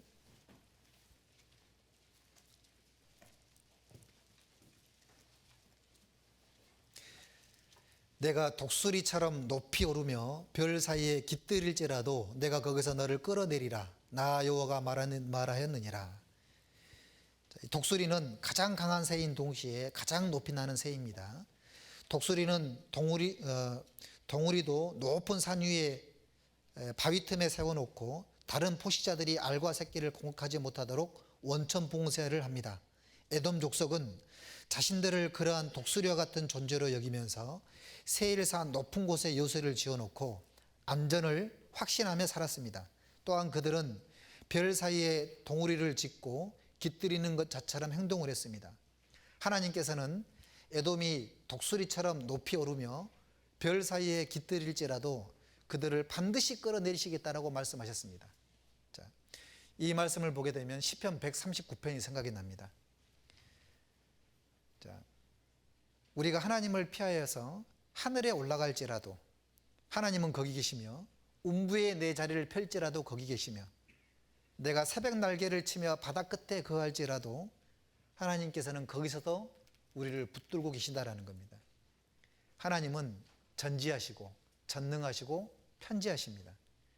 모든 능력을 소유하고 계시며 알지 못하는 것이 하나도 없습니다. 다 아는 겁니다. 하나님을 피할 수 있는 곳을 그 어떤 곳도 없다라는 것을 우리에게 일깨워주고 있는 겁니다. 시편 139편 1절 4절 18페이지. 여호와여 주께서 나를 감찰하시고 아셨나이다. 주께서 나의 앉고 일어섬을 아시며 멀리서도 나의 생각을 통촉하시오며 나의 길과 눕는 것을 감찰하시며 나의 모든 행위를 익히 아시오니 여호와여 내 혀의 말을 알지 못하는 것이 하나도 없으시니이다. 나의 앉고 일어섬도 아신다 그랬죠. 생각도 통촉하시고 나의 길, 눕는 것, 모든 행위, 내 혀의 말 알지 못하는 것이 단 하나도 없다라고 말씀하셨습니다. 7절부터 10절 같이 한번 읽겠습니다. 내가 주의 신을 떠나 어디로 가며 주의 앞에서 어디로 피하리이까? 내가 하늘에 올라갈지라도 거기 계시며 내 자리를 펼지라도 거기 계시니이다. 내가 새벽 날개를 치며 바다 끝에 가서 거할지라도 곧 거기서도 주의 손이 나를 인도하시며 주의 오른손이 나를 붙드시리이다. 23절 24절 제가 읽어드리겠습니다. 하나님이여 나를 살피사 내 마음을 아시며 나를 시험하사 내 뜻을 아옵소서. 내게 무슨 악한 행위가 있나 보시고 나를 영원한 길로 인도하소서. 자, 하나님은 다 아신다 그랬습니다. 혹시 내 마음에 무슨 악한 행위가 있는지를 보시고 영원한 길로 인도해 주십시오. 하나님께서는 구원받지 않는 사람들도 다 아시고 구원받은 사람들도 다 아시는 겁니다. 이 말씀은 우리에게 엄청난 위로가 되는 거예요. 다 아시는 하나님.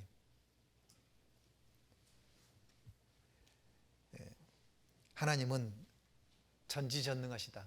그런 하나님을 믿고 있는 우리들은 너무 든든한 겁니다. 때로는 속상한 일, 진짜 억울한 일, 그런 일을 당해도 주님은 다 아십니다. 제가 동계수련회 학예수양회 하기 전에 봉사를 하러 가잖아요. 이제 형제님들끼리 실컷 봉사를 했어요. 실컷 봉사를 하고 딱 앉아 있었어. 하필이면 그때 형제님이 와가지고 형제님은 내 놀고 있어요. 이런 얘기를 하면은 그때 욱하는 마음이 올라오죠. 나 지금까지 이랬다고 변명하기 급급합니다. 근데 진짜 우리가 사람 앞에 보일 것도 아니고 사람 앞에 자랑할 것도 아니고, 왜냐하면 주님은 다 하시니까. 내 말, 내 생각, 내 마음 다 하시는 주님이시다고. 그런 주님 앞에 진짜 우리는 감사하는 신앙생활을 해야 될 겁니다. 여기 고3 수능 본 우리 형제자매들 계시죠? 하나님은 다 아세요. 그러니까 본인 눈치 보지 마세요.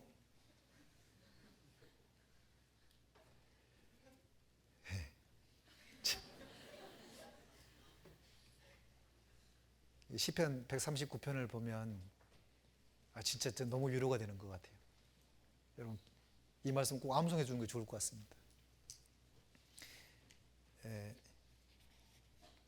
여기 어찌 그리 수탐되었는고라고 그랬는데 여기는 한번 읽어보시고요. 다음 페이지 넘어가 보겠습니다.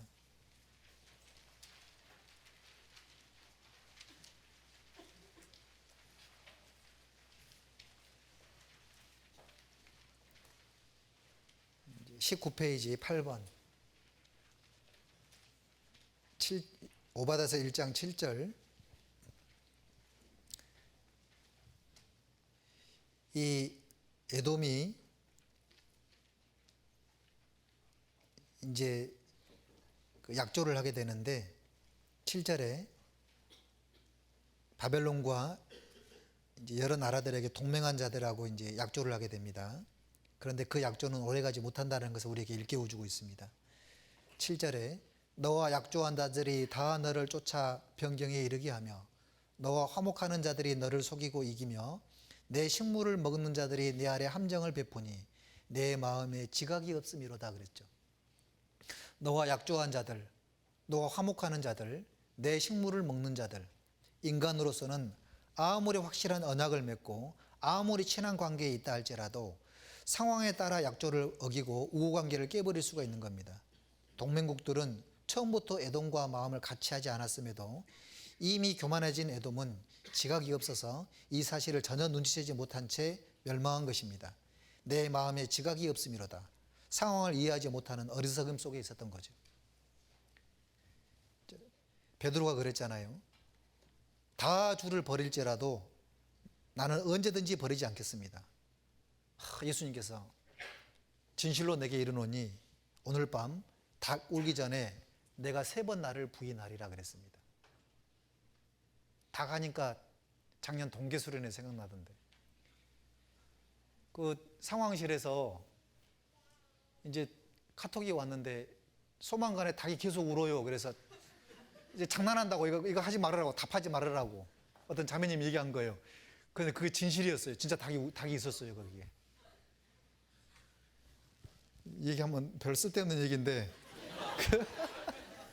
아니 갑자기 닭 하니까 항상 그 생각이 나가지고 그 형제님 진짜 억울하겠다 생각이 드는 거예요. 그 진실도 얘기했는데 그 답하지 말라는 자매님이 현재 저기 지금 앉아 계시는 분이 계세요. 장먼 자매님이라고 저기 닭 울기 전에 3번 나를 부인하리라 그랬습니다. 그때 베드로가 뭐라 그랬죠? 내가 죽을지언정 주를 부인하지 않겠나이다. 이에 모든 제자도 이와 같이 말하니라 그래. 다 같이 얘기한 거예요. 내가 죽을지언정 주님을 부인하지 않겠습니다. 막 당당했잖아요. 그 말이 묻어나 버렸어요. 그래서 예수님께서 그랬잖아요. 여우도 굴이 있고 공중의 새도 집이 있으되 인자는 머리 둘 곳이 없다고. 무슨 말인지 아시겠죠? 예수님은 사람을 믿지 않으셨습니다. 의탁하지 않으셨어요. 우리에게 교훈이 되는 겁니다. 자매는 나는 자매만 막 끝까지 믿는다고. 형제님만 막 믿는다 그러잖아요. 참 하나님은 놀라우신 게 있어요. 속성이 있습니다. 뭐냐면 꼭 가까이 지내면은요 그걸 치셔요. 사람 의지하지 말으라고. 그리고 하나님만 바라보게 만드는 겁니다. 여러분 세상의 약조는 오래가지 못합니다. 그리고 그 9번 스스로 지혜롭게 여기는 자는 망한다 그랬는데 한번 읽어보시기 바랍니다. 20페이지 11번 밑에 형제 국가의 배반이라고 나와 있는데요. 10절부터 14절까지 내가 내 형제 야곱에게 행한 포악을 인하여 수욕을 입고 영원히 멸절되리라. 내가 멀리 섰던 날 곧 이방인이 그의 재물을 늑탈하며 외국인이 그의 송문에 들어가서 예루살렘을 얻기 위하여 제비 뽑던 날에 너도 그들 중에 한 사람 같았었느니라. 내가 형제의 날 곧 그 재앙의 날에 방관할 것이 아니며 유다 자손의 패망하는 날에 기뻐할 것이 아니며 그 고난의 날에 내가 입을 크게 벌릴 것이 아니니라. 내 백성이 환난을 당하는 날에 내가 그 성문에 들어가지 않을 것이며 환난을 당하는 날에 내가 그 고난을 방관하지 않을 것이며 환난을 당하는 날에 내가 그 재물에 손을 대지 않을 것이며 사거리에 서서 그 도망하는 자를 막지 않을 것이며 고난의 날에 그 남은 자를 대적에게 붙이지 않을 것이며 그랬습니다. 이게 무슨 뜻이냐면 바벨론에 의해서 남유다를 침공할 때 이 형제 국가인 이 에돔은 이스라엘이 멸망당하는 모습을 보고 그걸 지켜보고 있었습니다. 예루살렘의 성벽이 무너지고 성전이 불타고 있었을 때에 백성들이 막 신음하고 울부짖는 그런 모습을 볼 때에 이 에돔 족속은 방관자적인 그런 자세로 있었습니다. 지켜만 봤던 거예요. 형제가 그렇게 고통스러워하고 있는데 이것은 마치 강도를 만난 이웃을 보고 그를 피하여 간 제사장, 레위인 같은 그런 사람이었습니다. 이 제사장과 레위인들은 강도 만난 사람을 보고 나와 무슨 상관이 있냐 그러고 손 털고 지나가 버렸습니다. 방관과 무관심은 악에 대한 협력임을 우리는 알아야 됩니다. 우리는 실제로 손을 들어 다른 사람들에게 상처를 입히지는 않았을지는 모르지만 보면서도 아무 일도 하지 않는다라는 것은 죄를 짓는 일에 참여하고 있다는 것을 우리에게 보여주고 있는 겁니다. 교훈하고 있는 거예요. 자, 보십시오. 세계 선교에 우리는 관심이 없는 경우가 있습니다. 또 대전도 집회에 있는데 적극적으로 참여하지 않는 겁니다. 방관자적인 자세에 있는 겁니다. 기도 부탁에 관심이 없습니다. 말씀 듣는 분들에 대한 그런 관심이 없습니다. 전국교회에 대한 전도 집회가 일어나는 것에 대해서도 관심이 없습니다. 그것은 방관과 무관심은 악에 대한 협력임을 우리는 알아야 됩니다. 그러니까 뭐에 관심이 있냐? 자기 분야의 것만 관심이 있는 겁니다. 그게 방관자적인 그런 자세인 겁니다. 그리고 그들은 12절에 보게 되면 그들은 내가 형제의 날 곧 그 재앙의 날에 방관할 것이 아니며 유다 자손의 패망하는 날에 기뻐할 것이 아니며 그 고난의 날에 내가 입을 크게 벌릴 것이 아니라 에돔은 그 형제의 재난에 대해서 울어야 했지만 반대로 즐거워하고 조롱을 했습니다. 심지어 하나님의 원수가 넘어질 때에 하나님께서는 원수가 넘어질 때도 즐거워하지 말고 기뻐하지 말라고 말씀하셨습니다. 22페이지 위 상단에 잠언 말씀에 그런 말씀이 있습니다. 원수가 넘어질 때에 즐거워하지 말며 그가 엎드러질 때에 마음에 기뻐하지 말라. 여호와께서 이것을 보시고 기뻐 아니하사 그 진노를 그에게서 옮기실까 두려워하노라 그랬습니다. 가난한 자를 조롱하는 자는 이를 지으신 주를 멸시하는 자요 사람의 재앙을 기뻐하는 자는 형벌을 받지 못할 자니라. 어떤 사람들은 이웃이 잘못되면 하나님을 안 믿고 대적하다 그렇게 된 거라고 그렇게 말하기도 합니다.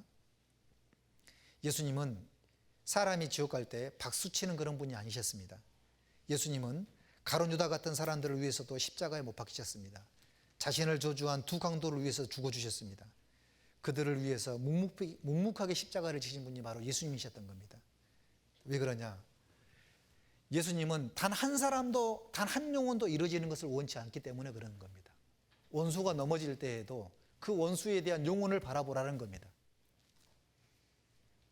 형제의 불행을 기뻐해서는 안 되고 잘 됐다 이렇게 말해서도 안 되는 겁니다. 내가 싫어하는 사람, 미워하는 사람 학교 다닐 때 그런 경우가 있죠. 선생님이 이제 등교를 안 한 겁니다. 어쩔 때 그런 마음이 있잖아요. 선생님 어디 아팠으면 좋겠다. 그래서 학교 안 왔으면 좋겠다. 안 왔으면 정말 좋아하잖아요. 그렇게 하지 마라 그랬는데. 직장 다닐 때도 그러잖아요. 이렇게 나랑 잘 안 맞는 그런 상사가 있다거나 직장 동료가 있다거나 그런 들 보면은 이런 우스갯소리가 있잖아요. 야, 저 박대리 어디 갔어? 라고 물어보면 아침부터 안 보이던데 아까부터 이렇게 막 얘기하잖아요. 일르는 거예요. 일러 바치는 거예요. 내가 싫어하니까. 예수님께서는 하나님께서 뭐라고 했냐면 원수가 넘어질 때 즐거워하지 말아라. 엎드러질 때 기뻐하지 말아라. 하나님께서 이걸 절대 기뻐하지 않는다.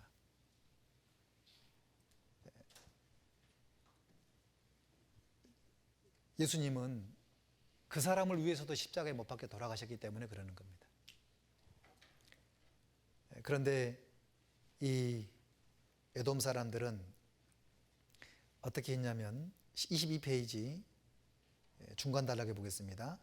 에돔은 유대인들이 재앙을 당하는 것을 이용하여 그것에서 재물을 악탈했고 바벨론 군대들을 피해 도망가던 유대인들을 사로잡아 가지고 바벨론에 돌려보내는 겁니다. 그래서 하나님께서는 말씀하셨습니다. 반드시 행한 대로 갚아주시겠다라는 겁니다. 오바다서 1장 15절에 여호와의 만국을 벌할 날이 가까웠나니 너의 행한 대로 너도 받을 것인즉 너의 행한 것이 내 머리로 돌아갈 것이라 그랬습니다. 여러분, 메아리의 법칙, 산울림의 법칙 아시죠? 메아리는 자기에게 들려오는 소리를 그대로 돌려보냅니다. 야호 그러면은 그대로 돌려받는 거예요. 그게 메아리의 법칙이라 그러는 겁니다. 에돔은 남유다가 망하자 웃었습니다. 그 후에 5년이 지난 후에 에돔 역시 그들이 의지했던 바벨론에 의해서 그대로 멸망을 당하게 됩니다. 보복은 또 다른 보복을 낳게 된다는 것을 우리에게 일깨워주고 있는 겁니다. 그리스도인에게는 행한 대로 받는다라는 그런 법칙이 있습니다.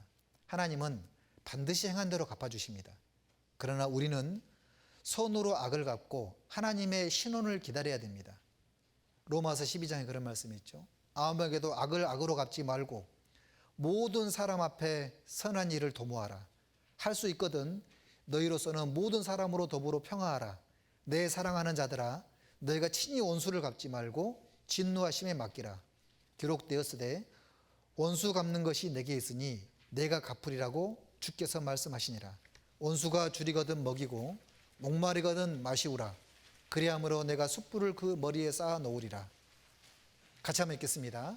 악에게 지지 말고 손으로 악을 이기라. 이렇게 할 수 있는 사람은 구원받은 사람밖에 할 수 없는 겁니다. 구원받지 않은 사람은 절대 이걸 할 수 없는 거예요.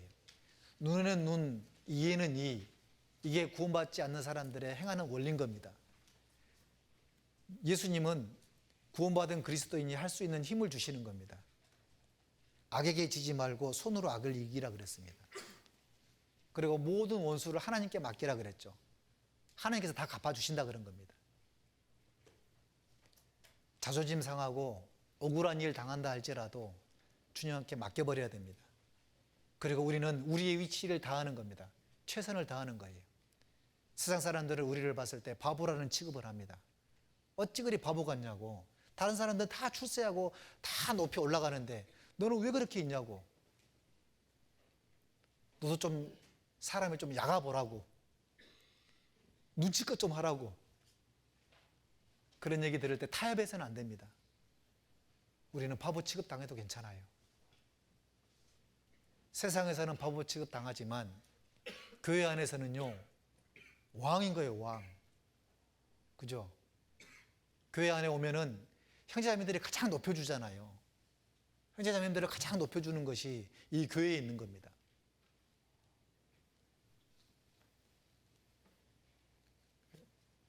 그래서 형제가 어떤 고통을 당하거나 어려움을 당할 때 이 에돔 족속은 진짜 악했던 겁니다. 형제 국가가 바벨론에서 포로 당할 때 그리 같이 따라가 가지고 보물을 악탈해 가지고 자기 동굴에 숨겨놓고 지키고 있다가 그 이스라엘 민족이 막 고통 속에 신음하고 있는데 웃고 있고 기뻐하고 겨우겨우 탈출해 가지고 도망가고 있는데 포로를 지키고 있다가 포로 잡아 가지고 바벨론에 팔아 넘겨버리고 형제 국가였는데 하나님께서는 반드시 심판하셨던 겁니다. 행한 대로 갚아주셨던 거예요. 구원받은 그리스도인의 행함의 원리가 있습니다. 너가 이렇게 하니까 나도 이렇게 할 거야. 그러면 반드시 하나님께서 행한 대로 갚아주시는 거예요. 그러나 우리가 손으로 행했을 때에는 그 선을 행한 대로 우리에게 갚아주시는 겁니다. 조금만 더 보겠습니다. 23페이지 12번 15절 16절입니다. 오바다서 1장 15절 16절 여호와의 만국을 벌할 날이 가까웠나니 너희 행한 대로 너도 받을 것이요 너희 행한 것이 내 머리로 돌아갈 것이라. 너희가 내 성산에서 마신 것 같이 만국인이 항상 마시리니 곧 마시고 삼켜서 본래 없던 것 같이 되리라. 자, 여기 여호와의 날이라 그랬습니다. 여호와의 날, 개인에게 임하는 것이 아니라 만국에 임한다 그랬습니다. 여호와의 날이 다가오고 있습니다. 해산이 임박한 여인에게 진통이 시작되면 지체하지 말고 병원에 가야 하듯이 임박한 심판의 날에 그리스도인들이 지체하고 있어서는 안 되는 겁니다. 호세아서 13장 13절에 해산하는 여인의 어려움이 저에게 임하리라. 저는 어리석은 자식이로다. 때가 임하였나니 산문에서 지체할 것이 아니니라. 이 오바다가 이 사실을 예언할 때가 지금으로부터 2600년 전입니다. 과연 주님은 더디 오고 계시는가? 베드로후서 3장에 사랑하는 자들아 주께서 하루가 천년 같고 천년이 하루 같은 이 한 가지를 잊지 말라. 주의 약속은 어떤 이에 더디다고 생각하는 같이 더딘 것이 아니라 오직 너희를 대하여 오래 참으사 아무도 멸망치 않고 다 회개하기에 이르기를 원하시느니라. 하나님께서 오래 참고 기다리시는 목적은 단 하나입니다. 오직 너희를 대하여 오래 참으사 아무도 멸망치 않고 다 회개하기에 이르기를 원하시느니라. 즉 하나님은 모든 사람이 구원을 받으며 진리를 아는 데 이르기를 원하시는 겁니다. 그런데 여호와의 날이 임박한 시대를 살아가는 그리스도인들의 모습은 어떠냐? 성경은 심판을 목전에 둔 마지막 시대의 성도들을 향해서 깨어있으라고 말씀하십니다. 그러므로 깨어있으라. 이러므로 너희도 예비하고 있으라. 생각지 않은 때에 인자가 오리라. 자다가 깰 때가 되었으니 라고 말씀하고 있죠. 그런데 24페이지 글자가 잘못됐습니다. 그런데 마태복음 2장이 아니라 25장, 마태복음의 25장의 10명의 처녀는 왜 다 졸며 잠이 드는 것일까? 그 원인은 다음 말씀 가운데 발견할 수 있습니다. 더디옴으로 영적 나태함과 게으름이 열 처녀를 다 잠들게 했던 겁니다. 신랑이 더디옴으로 다 졸며 잘세. 잠언 24장 30절 34절 같이 한번 읽겠습니다. 내가 중앙에 게으른 자의 밭과 지혜 없는 자의 포도원을 지나며 본즉 가시덤불이 퍼졌으며 거친 풀이 지면에 덮였고 돌담이 무너졌기로 내가 보고 생각이 깊었고 내가 보고 훈계를 받았었노라. 내가 좀 더 자자 좀 더 졸자 손을 모으고 좀 더 눕자 하니 내 병궁이 강도같이 오며 내 곰핍이 군사같이 이르리라. 이 밭과 포도원이 이렇게까지 황폐해진 원인은 무엇일까? 그 원인은 다음 말씀 가운데 발견할 수 있습니다. 바로 좀더라는 그런 단어입니다. 가시덤불은 하루아침에 생긴 것이 아니라 어린 가지순 하나에서 시작이 되었습니다. 거친 풀도 하루아침에 생긴 것이 아니라 어린 싹 하나에서 시작이 되었습니다. 돌담이 무너진 것도 하루아침에 벌어진 것이 아니라 돌 하나가 떨어짐으로 시작이 되었습니다. 이것은 좀더가 가져다 준 결과입니다. 좀더가 문제가 되는 겁니다. 내 신앙의 밭도 좀더라는 게으름 때문에 황폐되고 궁핍해집니다. 그럼 왜 좀더라는 게으름을 피우게 되겠습니까? 좀더는 당장 큰 문제를 일으키지 않고 않는 것처럼 보이기 때문입니다. 이것이 함정입니다. 그러나 성경은 작은 것의 위험성을 경고하고 있습니다. 죽은 파리가 향기름으로 악취가 나게 하는 것 같이 귀찮다고 죽은 파리를 좀 더 두면 비싼 향기름 전체가 썩게 됩니다. 배 밑바닥에 뚫린 작은 구멍이 그 구멍 하나를 좀 더 방치하면 배가 침몰하게 됩니다. 귀찮다고 고장난 작은 부품 하나를 두게 되면 비행기가 추락하게 됩니다. 귀찮다고 구두 안에 작은 돌을 좀 더 방치하면 결국 걸을 수가 없게 됩니다. 귀찮다고 작은 암세포를 좀 더 방치하면 몸 전체를 죽게 합니다. 아가서 2장 15절에 우리를 위하여 여우 곧 포도원을 허는 작은 여우를 잡으라. 우리의 포도원에 꽃이 피었습니다. 귀찮다고 작은 여우를 좀 더 두면 어미가 되고 새끼까지 쳐서 포도원을 완전히 멸망시키는 겁니다. 반대로 좀 더를 신앙적으로 사용하면 깨어있게 됩니다.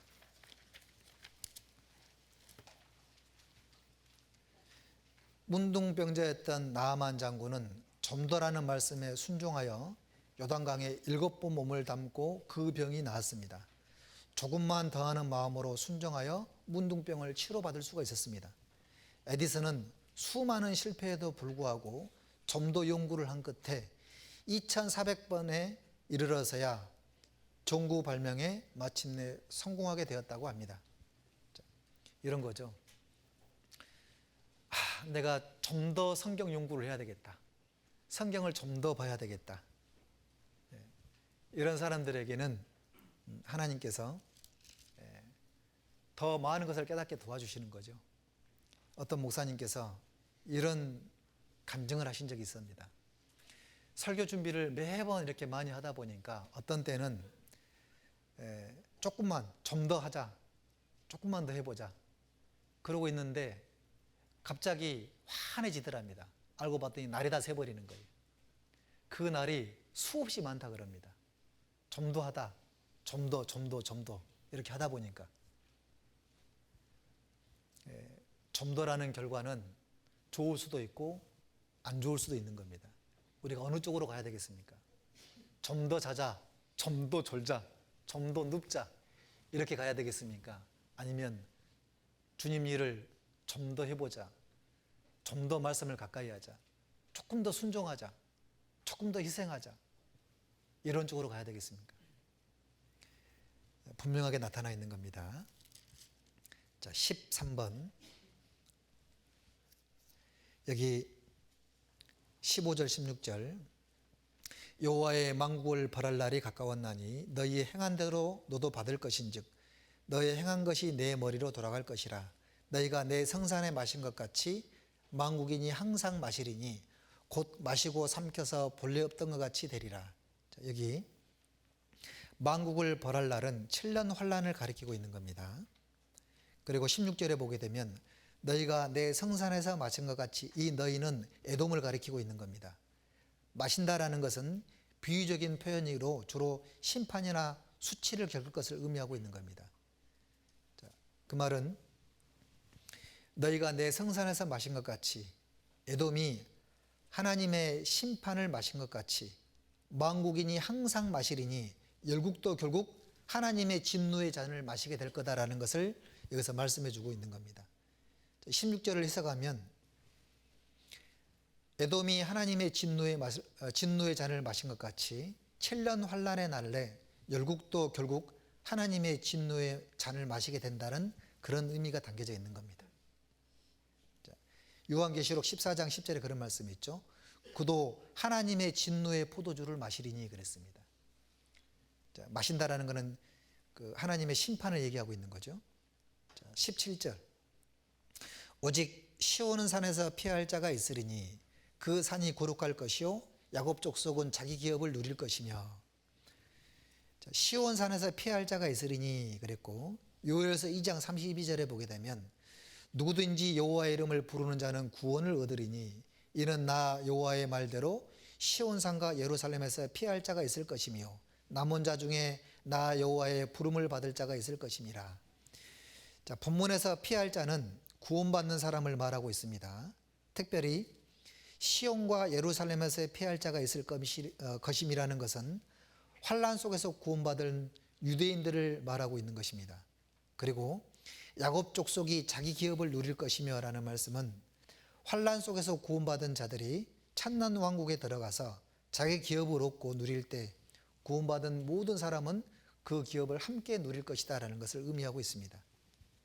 자, 15번 18절 야곱 족속은 불이 될 것이요 요셉 족속은 불꽃이 될 것이며 에서 족속은 초계가 될 것이라 그들이 그의 위에 붙어서 그를 살릴 것인즉 에서 족속에 남은 자가 없으리니 이는 여호와께서 말씀하셨습니다. 자, 하나님께서 이 세상을 심판하실 때에 함께 심판 자리에 앉아 이 세상을 심판한 권세가 주어질 것입니다. 그리고 주님의 영광을 참여하게 될 것을 말씀하고 있는 거죠. 야곱 족속은 불이 될 것이고 요셉 족속은 불꽃이 될 것이다. 그러나 이 에돔 족속은 초계가 될 것이다. 완전히 없어질 거다. 그런 말씀을 하고 있는 겁니다. 그리고 19절부터 20절까지는 이스라엘의 회복을 말씀하고 있는 겁니다. 27페이지 마지막 장입니다. 19절부터 20절은 본절은 장차 이스라엘이 회복되어 야곱에게 원래 주셨던 약속이 성취되리라는 사실을 보여주고 있습니다. 앞절과 마찬가지로 포로로 사로잡혔던 이스라엘 자손들이 차지하게 될 땅을 언급하고 있는 겁니다. 땅을 돌려받을 것을 말씀하고 있고, 그리고 마지막 21절은 구원자들이 시온산에 올라와서 에서의 산을 심판하리니 나라가 여호와께 속하리라. 결국 세상에 속한 것은 다 없어지고 하나님의 나라가 영원히 설 것이다. 세상의 모든 나라는 여호와께 속할 것이다 라는 것을 우리에게 교훈해 주고 있는 겁니다. 자, 그래서 오바다서 1장 1절부터 21절까지의 내용을 다 읽었습니다. 자, 맺은말입니다. 에돔 족속의 멸망은 세일산이라는 찬해의 요소와 지혜로운 지도자들 여러 동맹국들로 인해서 영원히 안전할 것이라 믿었습니다. 그리고 그들은 형제 국가인 이스라엘을 끝없이 대적을 했습니다. 하나님은 그런 에돔을 심판하셨습니다. 에돔의 교만을 낮추시고 죄에 대한 심판을 확실하게 하셨습니다. 반석 대신 하나님을 높이고 하나님께 영광을 돌리며 살아가는 것이 인간의 도리입니다. 교만은 반드시 패망하고 겸손은 반드시 높이시는 하나님의 속성을 깨닫고 늘 낮고 겸손한 마음으로 살아야 됩니다. 또한 어려움에 처해진 사람들을 방관자 입장에 서서 바라보지 말고 원수를 사랑하고 더 나아가 복음을 전해서 영원한 하나님의 진노의 심판을 면할 수 있도록 주님께로 인도해야 됩니다. 자, 이렇게 해서 오바다서는 이제 끝을 맺게 됩니다. 결국 너의 중심의 교만이 너를 속였다. 사람은 왜 교만했냐? 그들은 형제 국가였던 남유다의 멸망을 기뻐했고 또 방관자처럼 그들을 지켜만 보기만 했고, 그리고 재물을 악탈하고, 그리고 이스라엘 민족을 바벨론에 넘겨주고, 그리고 그들 스스로가 교만해가지고 누가 이 에돔성에서 우리를 끌어내겠느냐, 아무도 못할 거다, 하나님도 못할 거다, 그런 교만함에 극에 달했던 사람이 그 민족이 이 에돔 민족이었습니다. 그래서 하나님께서는 이 에돔을 심판하셨던 겁니다. 정말 중요한 것은 여기에는 회개라는 말이 없는 겁니다. 하나님께서 만국을 벌할 날이 가까웠다. 그 벌할 때는 하나님의 진노가 임할 때에는 사랑이라는 게 없습니다. 무자비하게 심판하실 것을 우리에게 말씀해 주고 있는 겁니다. 우리는 마지막 시대를 살아가고 있습니다. 우리 스스로가 정말 깨어있지 못하는 그런 삶을 살 때가 있습니다. 어떻게 살아야 될지 우리에게 교훈해 주고 있습니다. 그래서 집에 가셔서 여기 유인물은 이렇게 한 번씩 읽어보시면 좋을 것 같습니다. 보니까 27페이지까지 제가 있어요. 오늘 인쇄하신 우리 형제자매들께 죄송했습니다. 제가 조금 축소를 했어야 되는데 보이지 않는 우리 형제자매들께서 이거 다 인쇄하시느라고 얼마나 힘들었겠어요. 이게 인쇄하느라고. 제가 참 기도가 됐던 것 같습니다. 그리고 마지막으로 이제 동계수련회가 얼마 남지 않았습니다. 우리 형제자매들 적극적으로 동계수련을 위해서 그 가운데 주님이 주시는 말씀, 그리고 새롭게 만나는 형제자매님들, 우리 고3 형제자매들은 이제 갓 청년회에 올라왔습니다. 첫 스타트가 중요합니다. 거기에 가서 참여를 해야 되겠다. 주님의 하나님께서 역사하심을 맛봐야 되겠다. 하나님의 일에 내가 같이 동참해야 되겠다. 그 처음이 너무 중요한 겁니다. 그래서 거기 같이 참석을 하셔야 돼요. 중요한 것은 숙소가 많이 없기 때문에 세수할 일은 거의 없을 거예요.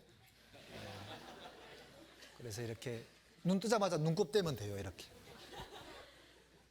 동계수련의 가장 큰 맛은 씻지 않는 맛이라 그럽니다. 그래서 맞죠? 그리고 동계수련회 가서 어떻게든지 간에 말씀을 좀 들었으면 좋겠습니다.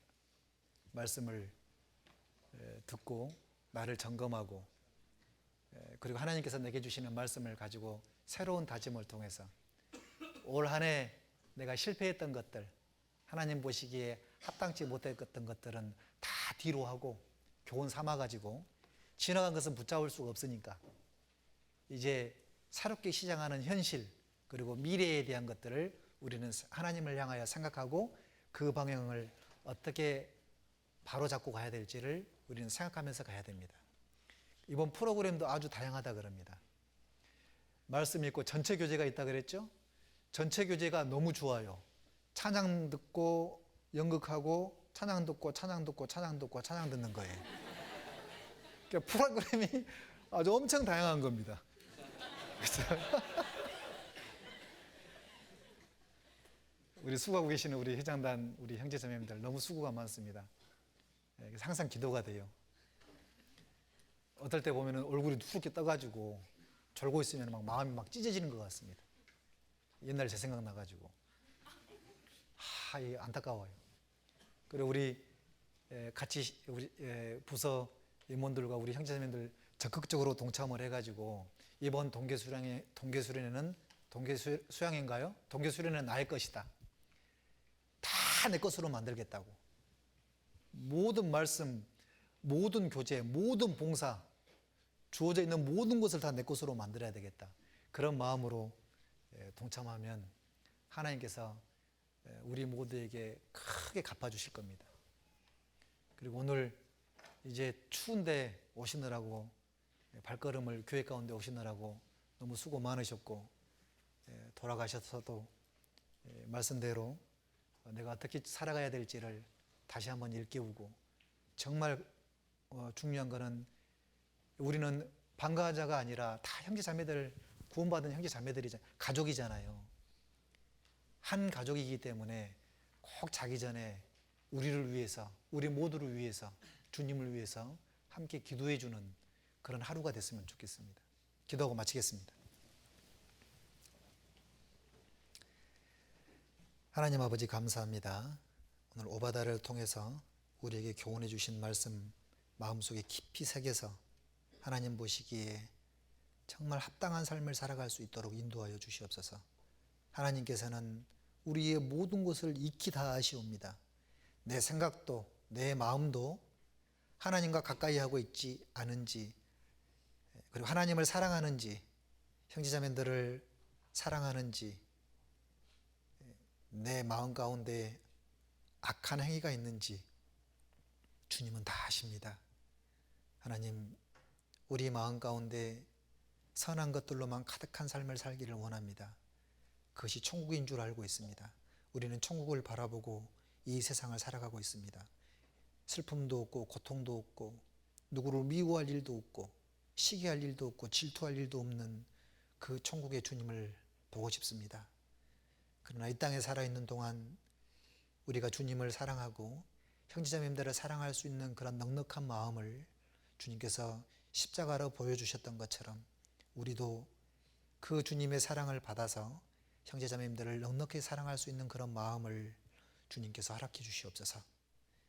그리고 여기 머리숙여 기도하는 모든 형제자매님들 주님께서 영육간에 합당하신 은혜로 인도해 주시고 오늘 하루 학교에서 그리고 직장에서 정말 많은 영적 갈등과 또 고통과 어려움 가운데 또 피곤한 가운데 있는 줄 알고 있습니다. 오늘 말씀을 통해서 우리 마음 가운데 큰 위로를 얻고 또 하나님의 말씀 가운데 우리의 잘못된 부분들을 고쳐나갈 수 있도록 우리 마음을 변화시켜 주시옵소서. 추운 이 겨울 돌아가는 발걸음도 주님께서 친히 함께 해주시고 가슴 따뜻한 형제 자매의 사랑을 가득 품고 집에 돌아갈 수 있도록 주님께서 인도해 주시옵소서. 우리를 사랑하시는 고마우신 우리 구주 예수님 이름으로 기도드렸습니다. 아멘.